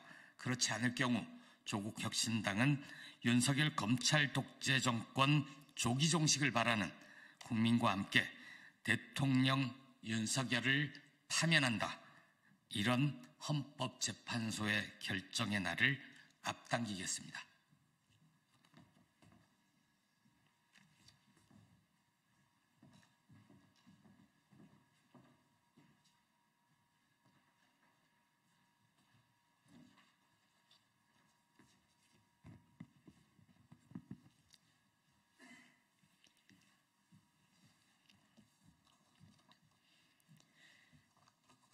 네, 진보당 브리핑 시작하겠습니다. 부대변인 이미선입니다. 윤퇴진 집회 과잉 진압 후 엄정 대응한다는 답정너 경찰을 규탄합니다. 어제 김봉식 서울경찰청장이 정례 기자간담회에서 지난 9일 있었던 윤석열 정권 퇴진 요구 집회에 대해 엄정 대응 기조를 유지, 수사를 계속 진행하겠다 밝혔습니다. 참 어이가 없습니다. 미리 신고된 집회 장소에 과도하게 막아서 충돌을 유발해 놓고 불법 집회 운운하니 당혹스럽습니다. 서울경찰청이 집회 끝난 직후 냈던 불법을 사전 기획하고 현장 선동했다는 입장의 근거를 묻는 말에는 제대로 답변하지 않고 수사 과정을 통해 확인해야 한다고 했습니다. 답정너도 아니고 사전에 기획했다는 답을 정해두고 끼워 맞추기식 수사하겠다는 경찰청장의 답변은 대한민국 민주주의 퇴행의 현주소를 보는 것 같아 참혹하기 그지없습니다. 누누이 말하지만 집회의 자유는 헌법이 보장하는 것이며 집회 신고를 하면 경찰은 신고된 대로 집회 참여자들과 시민의 안전을 챙기면 될 일입니다. 하지만 지난 11월 9일 당시 집회 현장에서의 경찰의 대응은 그렇지 않았습니다. 그러니 국회의원들까지 나서서 막다가 타박상에 갈비뼈까지 부러지는 부상을 당한 것 아닙니까?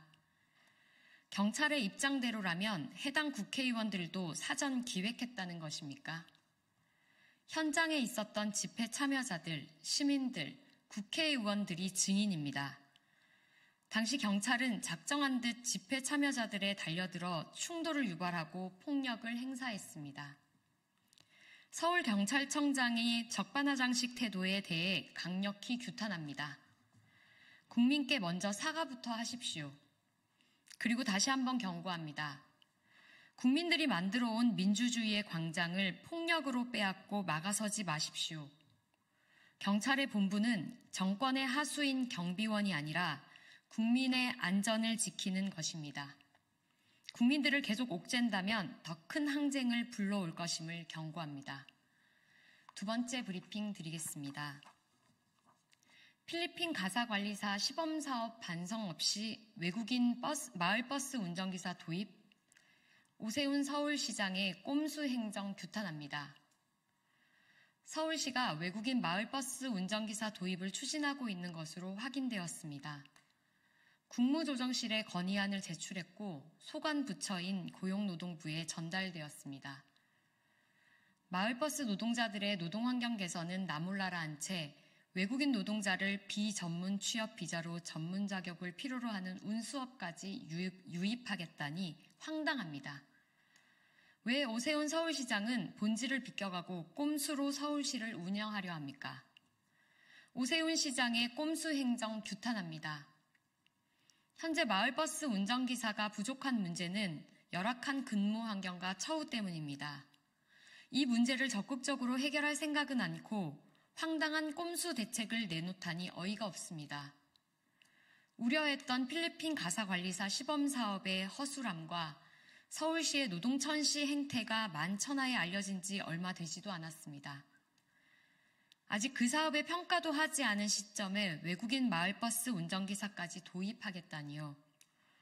제멋대로 행정을 언제까지 봐줘야 하나 답답합니다. 시민의 안전한 발휘되기 위해 전문 자격이 필요한 마을버스 노동자입니다. 외국인 고용이 가능토록 비전문 취업 비자 업종에 운수업을 어물쩍 넣어서 퉁칠 수 있는 문제가 아닙니다. 시민의 안전과 공공교통 체계 구축의 중요한 문제입니다. 외국인 마을버스 기사를 도입해 저임금 노동 현장으로 더 퇴행시키려는 꿈은 꾸지도 마십시오.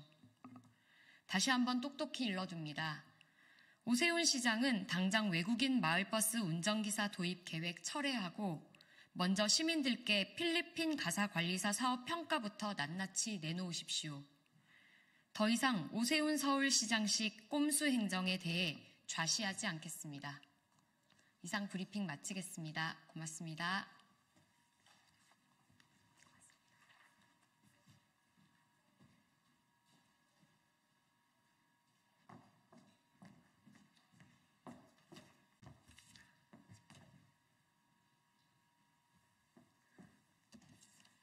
안녕하십니까. 국민의힘 수석대변인 한지아입니다. 검찰이 경기도 법인카드 사적 유용 혐의와 관련해 이재명 대표를 기소했습니다. 경기도민의 혈세를 사사로이 썼다는 것이 사실이라면 도덕적으로나 법적으로 심각한 문제가 아닐 수 없습니다. 검찰은 철저한 공소 유지를 통해 사건의 진상을 규명하고 엄중하게 사법적 책임을 물어야 할 것입니다. 법은 만인에게 평등하다는 보편적 상식이 이 대표에게만 예외일 수는 없습니다. 얼마 전 이재명 대표가 1심 선고 전에 법대로를 외쳤습니다. 다시 하겠습니다. 얼마 전 이재명 대표가 1심 선고 전에 법대로를 외쳤습니다. 이제 법정에서 진실이 밝혀지길 바랍니다.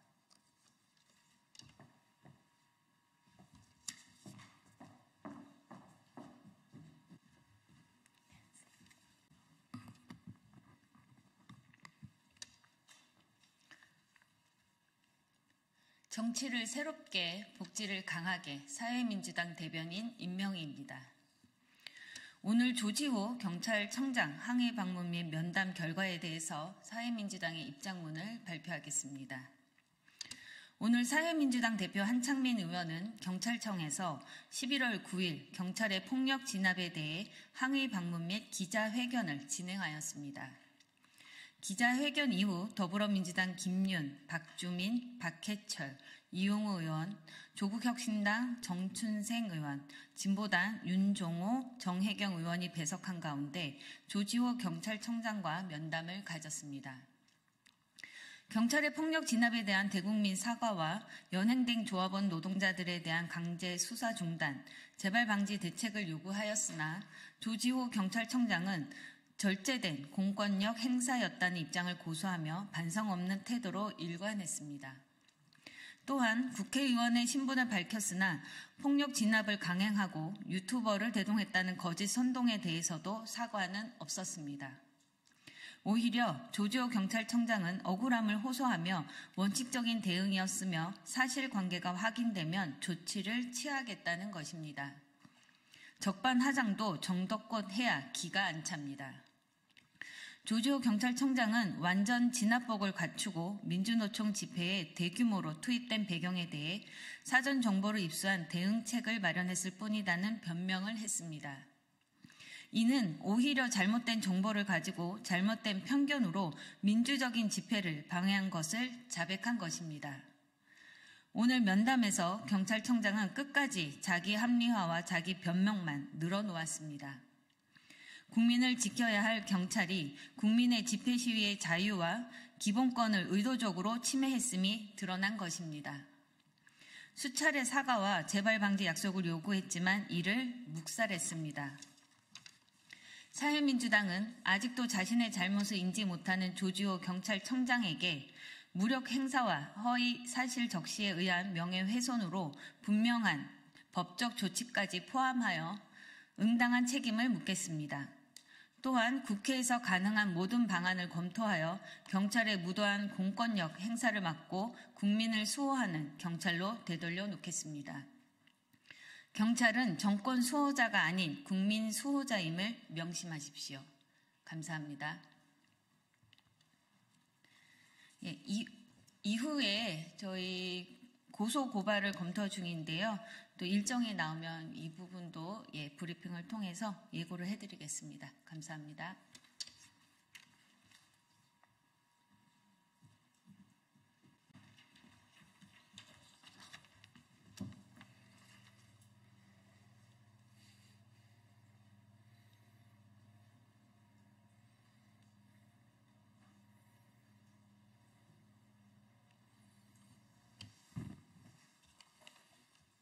예, 시작하겠습니다. 진보당 수석 대변인 홍성규입니다. 국정농단 사태는 아랑곳 없이 당원 게시판 논란으로 시끄러운 국민의힘, 집권 여당 맞습니까? 윤석열, 김건희, 명태균 국정농단 사태로 온 나라가 시끄러운 이 와중에 집권 여당 국민의힘만 홀로 이른바 당원 게시판 논란으로 시끄럽습니다. 국민의힘 당원 게시판은 익명 처리되는데 최근 전산 오류로 실명이 노출된 상황에서 한동훈 대표의 가족들과 같은 이름으로 윤석열 대통령 부부를 비판하는 글이 다수 올라온 것으로 확인되면서 이 사태가 촉발되었습니다. 한동훈 대표의 배우자, 장모, 장인, 모친을 넘어서 딸과 같은 이름으로 올라온 비방 댓글이 무려 756개에 이른다고 합니다. 국민의힘 안에서까지 한가족 드루킹 사건이라는 비판까지 제기되는 가운데 김기현 국민의힘 전 대표, 홍준표 대구시장 등 주요 인사들까지 진상규명을 촉구하고 나섰습니다. 어제 최고위원회에서는 한동훈 대표의 면전에서 김민전 최고위원이 수사기관에 의해 밝혀지기 전에 당무감사를 통해서 먼저 바로잡아야 한다고 직격하기도 했습니다. 급기야 경찰에서는 고발을 접수한 데 따라 국민의힘 사무처에 게시판 서버 자료를 보존해달라는 공문까지 보낸 것으로 알려졌습니다. 참으로 기가 찰 노릇입니다. 대통령 주변의 국정농단으로 우리 국민들은 다시 촛불을 들고 거리로 나서고 있는 이 와중에 정작 국정운영에 공동 책임이 있는 국민의힘에서는 게시판 논란으로 집안 싸움에만 몰두하고 있다는 말입니까? 참으로 한가롭습니다. 민망함을 넘어서 그야말로 분노스럽게 짝이 없습니다. 무자격 대통령을 배출한 무자격 집권 여당답습니다. 법무부 장관 시절 댓글팀을 운영하며 우호적인 여론 형성을 위해서 게시글을 작성하거나 콘텐츠를 유포한 의혹을 받았던 한동훈 대표이기에 그저 웃어 넘길 수만도 없는 상황입니다. 그럼에도 한동훈 대표, 설마 이 민망한 가족 명의 댓글 사태가 사실은 아니겠죠? 그런데 왜 딱 잘라 부인을 못하고 있습니까?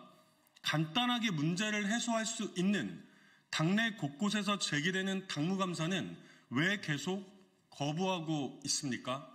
이상입니다.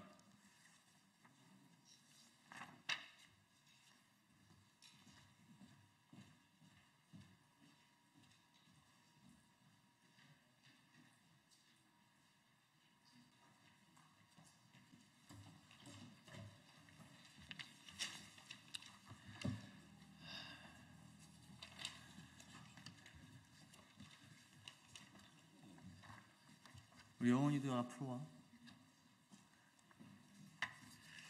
고맙습니다. 준비되면 시작할까요?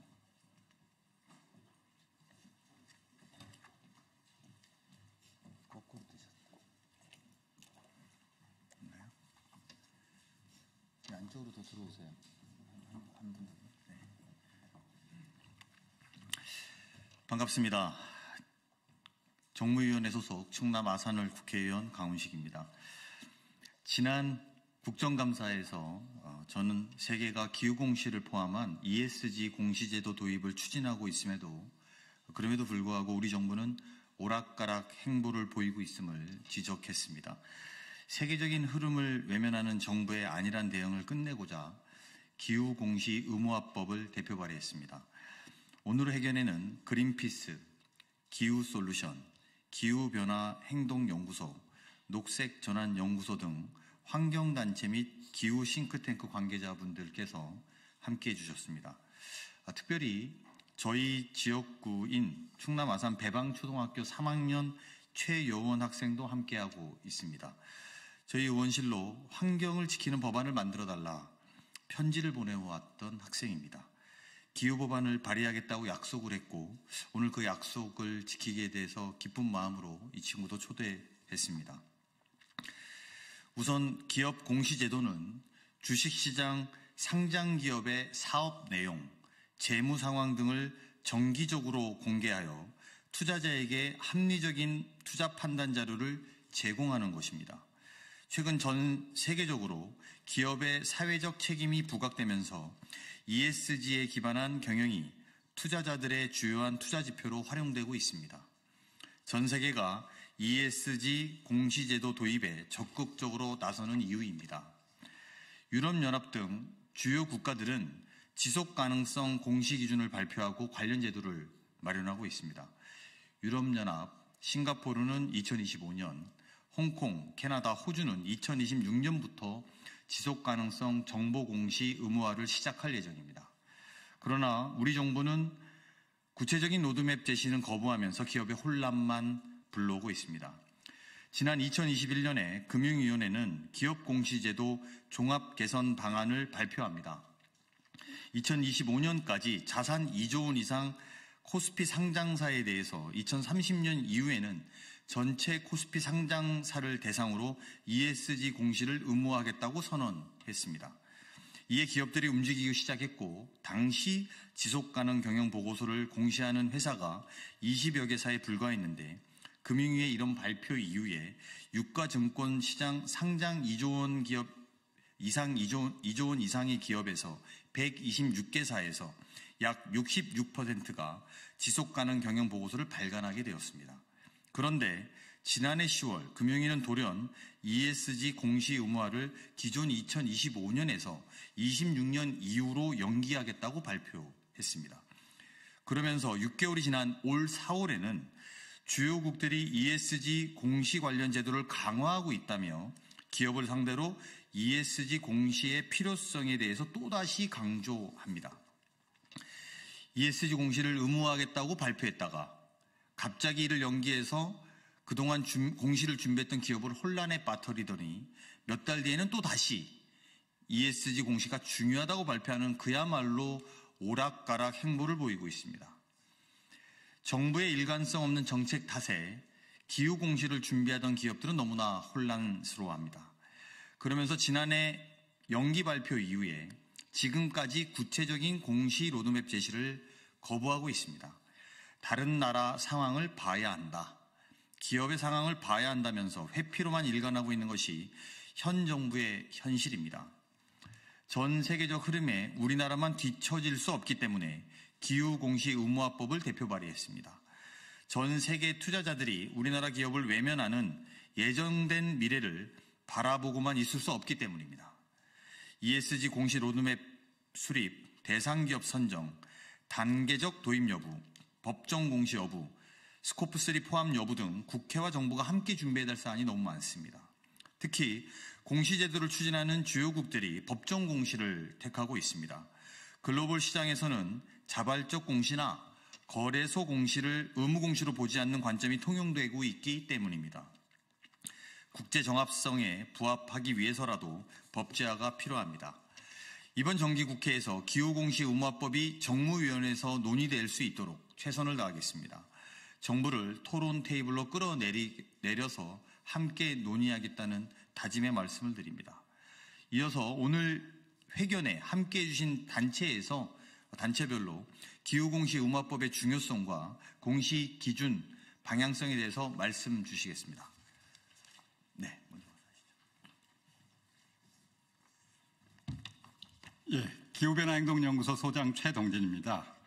지금 아제르바이잔 바쿠에서는 기후변화 당사국 총회가 진행되고 있습니다. 여기에 참여하고 있는 많은 전문기관들이 2024년은 지구 평균 온도가 산업화 이전에 비해서 1.5도를 넘어서는 첫 해가 될 것이라고 합니다. 기후위기는 이제 발등의 불을 넘어 인류의 노력으로 해결하기 어려운 시점에 가까워지고 있습니다. 획기적으로 온실가스 배출을 줄이기 위한 노력을 하지 않는다면 우리와 다음 세대의 미래는 위태로워질 것입니다. 기후위기 대응의 성공 여부는 산업계와 기업들의 행동에 달려 있습니다. 기후공시는 산업계의 기후위기 대응을 위한 첫 단계일 뿐만 아니라 기업의 산업 경쟁력을 높이기 위한 필수적인 조건이 되었습니다. 글로벌 기업들은 시장에서 생존하기 위해서 매년 강화된 내용의 기후공시를 하고 있습니다. 수출 의존도가 높은 우리 산업과 기업들이 살아남기 위해서는 기후공시 도입을 서둘러야 하며 정부는 이를 적극 지원해야 합니다. 정부가 기업공시 제도 종합 개선 방안을 마련하고 기후공시를 의무화하겠다고 밝힌 것은 국제적인 추세에 비추어 볼 때 당연하고 적절한 조치였습니다. 그러나 최근 금융위원회가 ESG 기후공시 의무화와 관련해 여러 가지 이유를 대며 이를 연기하려는 움직임에 대해 시민사회는 큰 우려를 표하지 않을 수 없습니다. 기후공시 의무화를 지연시키는 것은 우리 산업의 경쟁력 향상을 포기하는 것과 다르지 않습니다. 기후변화행동연구소는 여러 전문가, 언론사, 학회 등과 함께 기업 기후행동 평가단을 구성하여 기업의 기후공시를 포함한 기업의 기후행동을 감시하기 위한 평가 작업을 진행하고 있습니다. 이 과정에서 우리는 일부 글로벌 기업을 제외하고는 우리나라 기업들이 기후위기 시대의 국제 자본시장에 제대로 적응하지 못해 경쟁력을 상실해 가는 것을 목격하고 있습니다. 정부는 기업들의 기후대응 역량과 산업 경쟁력을 높이기 위해 기후공시를 의무화하고 기업들의 기후공시 활동을 적극적으로 지원해야 합니다. 이러한 차원에서 강훈식 의원이 대표 발의한 기후공시 의무화법은 매우 시의적절하고 중요한 제안이며 우리는 이를 적극 지지하고 지원합니다. 특히 기업들이 기후전략표를 수립하고 기후공시의 투명성을 강화하기 위해 지속가능성 사항 등에 대한 인증을 법안에 포함한 것은 매우 필요하고 시급한 개선안입니다. 국회는 이를 적극적으로 논의하여 신속히 입법화할 걸 촉구합니다.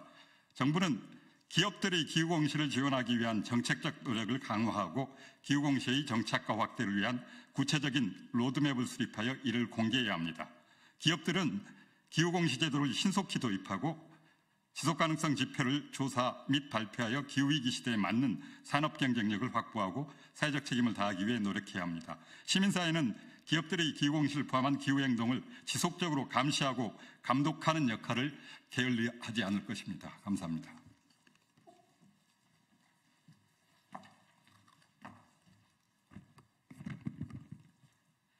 네, 안녕하세요. 저는 녹색전환연구소 지현영 변호사입니다.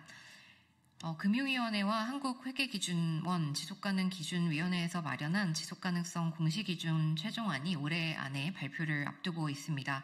저는 곧 발표될 최종안에 반영되어야 할 사항에 대해 저희 기후환경 NGO 및 민간 싱크탱크 연대의 입장을 밝히고자 합니다.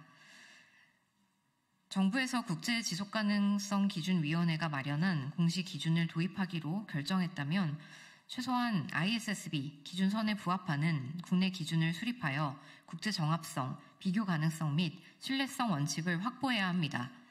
ISSB는 본인들이 제시한 지속가능성 공시 기준이 투자자의 정보 요구를 충족하기 위한 지속가능성 공시의 포괄적인 기준선으로 각 도입 국가에서 최소한 이를 따르되 더 강화된 기준을 마련할 수 있다고 밝히고 있습니다.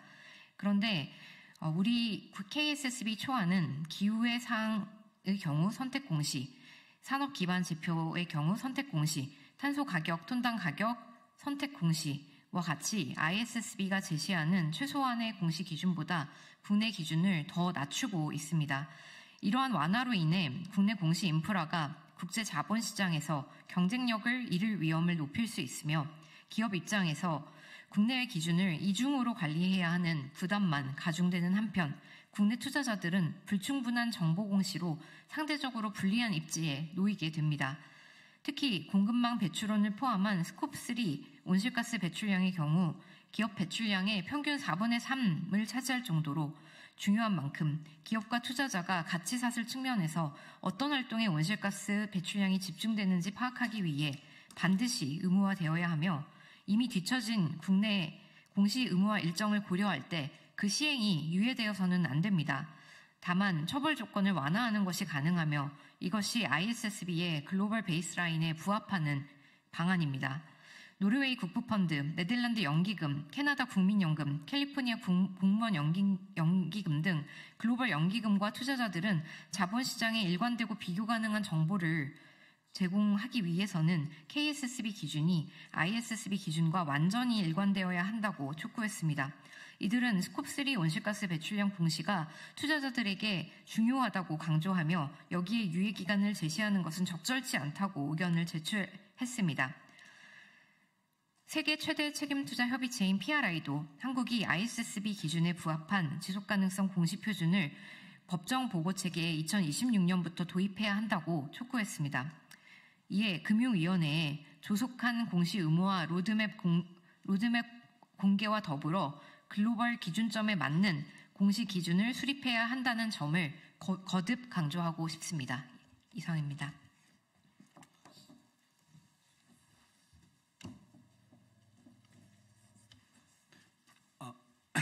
네, 안녕하세요. 저는 기후솔루션 기후금융팀의 고동현입니다. 앞서 많은 분들이 강조한 바와 같이 지속가능성 공시 그리고 기후공시는 목표점이 아닌 시작점입니다. 지난 8월 헌법재판소는 시민들이 제기한 기후헌법소원에 대해 한국 정부의 기후위기 대응을 위한 탄소중립 녹색성장 기본법 일부에 대한 헌법 불일치 판결을 내렸습니다. 이 판결은 한국 정부의 2030년 이후 감축 목표 중에서 어떠한 정량적인 기준을 제시하지 않은 점에서 2050년 탄소중립 목표의 실효성을 답보할 수 없다는 점을 지적하고 있습니다. 주로 기업의 사회적 책임, ESG 리스크에 대해서 관심을 가져왔던 저는 이 판결을 듣자마자 이런 생각이 들었습니다. 그럼 2050년 탄소중립 목표를 선언해 두고 구체적인 전략을 수립하지 않은 기업들의 탄소중립 선언은 실효성이 있을까라는 질문입니다.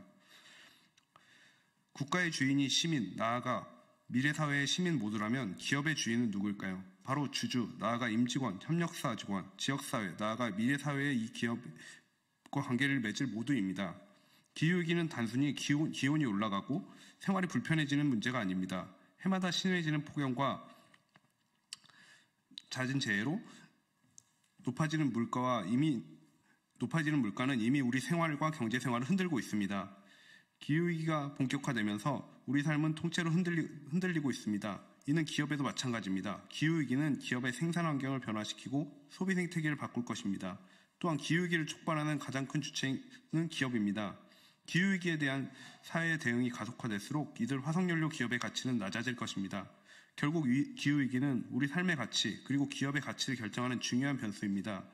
많은 분들이 정치 지형이 바뀌면 기후위기 대응도 느슨해지고 그로 인해 기업이 받는 영향도 줄어들 것이라고 말합니다. 하지만 기후위기 대응이 느슨해지면 기후위기로 인해 기업이 받는 피해는 더 커질 것입니다. 이제 누구도 이 사실을 부정하지 않습니다. 또한 점차 다원화되는 세계에서 한 지역의 기후대응 방향이 바뀐다고 해도 전 세계적인 기후대응 기조를 바꾸지는 못합니다. 지속가능 공시가 요구되는 글로벌 수준의 기업들일수록 이는 더욱 분명합니다. 지역적인 상황, 단기적인 여건이 어떻게 변하든 기후위기가 기업 가치에 근본적인 영향을 미친다는 점을 부정할 수 없는 시대입니다. 그런 점에서 내가 투자하는 기업, 내가 관계 맺는 기업이 기후위기로 어떤 영향을 받고 기후위기에 얼마나 기여하고 있고 이를 어떻게 전환해 나갈 것인지를 아는 것은 주주의 권리이고 시민의 권리입니다. 지속가능성 공시, 기후공시는 기후위기와 기업이 맺는 관계를 보여주는 잣대일 뿐입니다. 이미 다수 기업이 탄소 중립을 선언했고 우리 사회도 탄소 중립 사회로 나아갈 목표가 분명하다면 그 좌표를 공개하는 것은 시작일 뿐입니다. 신속한 기후공시 의무화를 통해 기업이 기후위기에 보다 실제적으로 대응하고 투자자와 시민도 기업이 가진 가치와 위험을 진단하고 선별할 수 있는 길이 열리길 바랍니다. 감사합니다.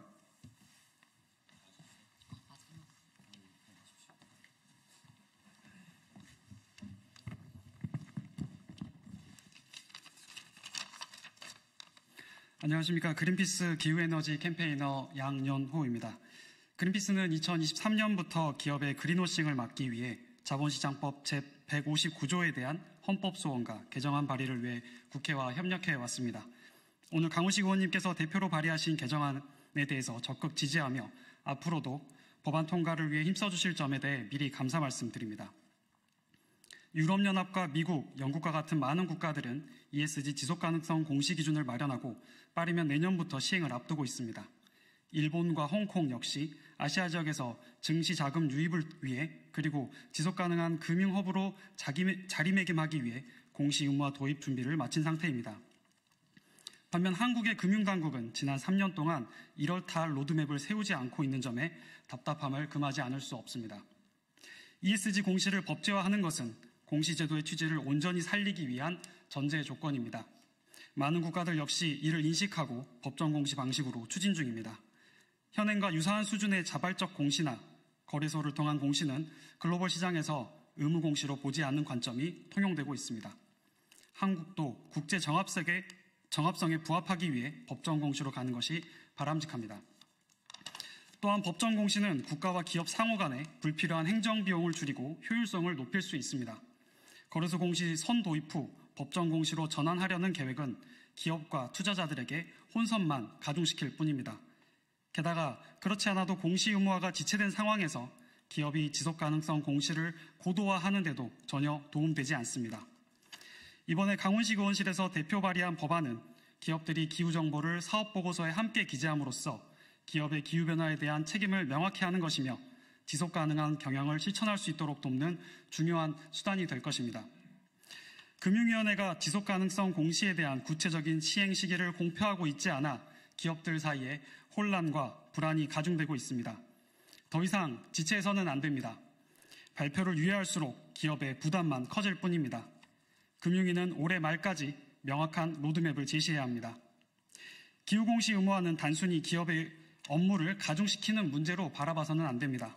기후공시는 기업의 경영진이 기후변화 문제를 더 이상 외부 효과로 치부하지 않고 책임을 인식하고 그에 따르는 책무를 다하게 만드는 역할을 할 것입니다. 이와 함께 투자자, 소비자, 나아가 기업의 경영활동으로 인해 영향을 받는 모든 이해관계자에 대한 사회적 신뢰를 구축할 수 있는 기반을 제공할 것입니다. 초당적으로 이번 자본시장법 개정안을 조속히 통과시켜 주시기를 촉구합니다. 감사합니다. 끝난 거죠. 네, 그 기자 여러분, 오늘 말씀 들어서 다 아시겠습니다만 미래 세대를 위한 기후 변화를 책임 있는 주체인 기업들이 좀 나서서 의무감을 가지고 하겠다는 법이니만큼 앞으로도 저희 단체들과 저희 의원실의 법안에 관심 가져주시고 또 지속적으로 많이 알려주셨으면 좋겠습니다. 네, 그러면 기자회견 모두 마치고 이동하도록 하겠습니다. 수고하셨습니다.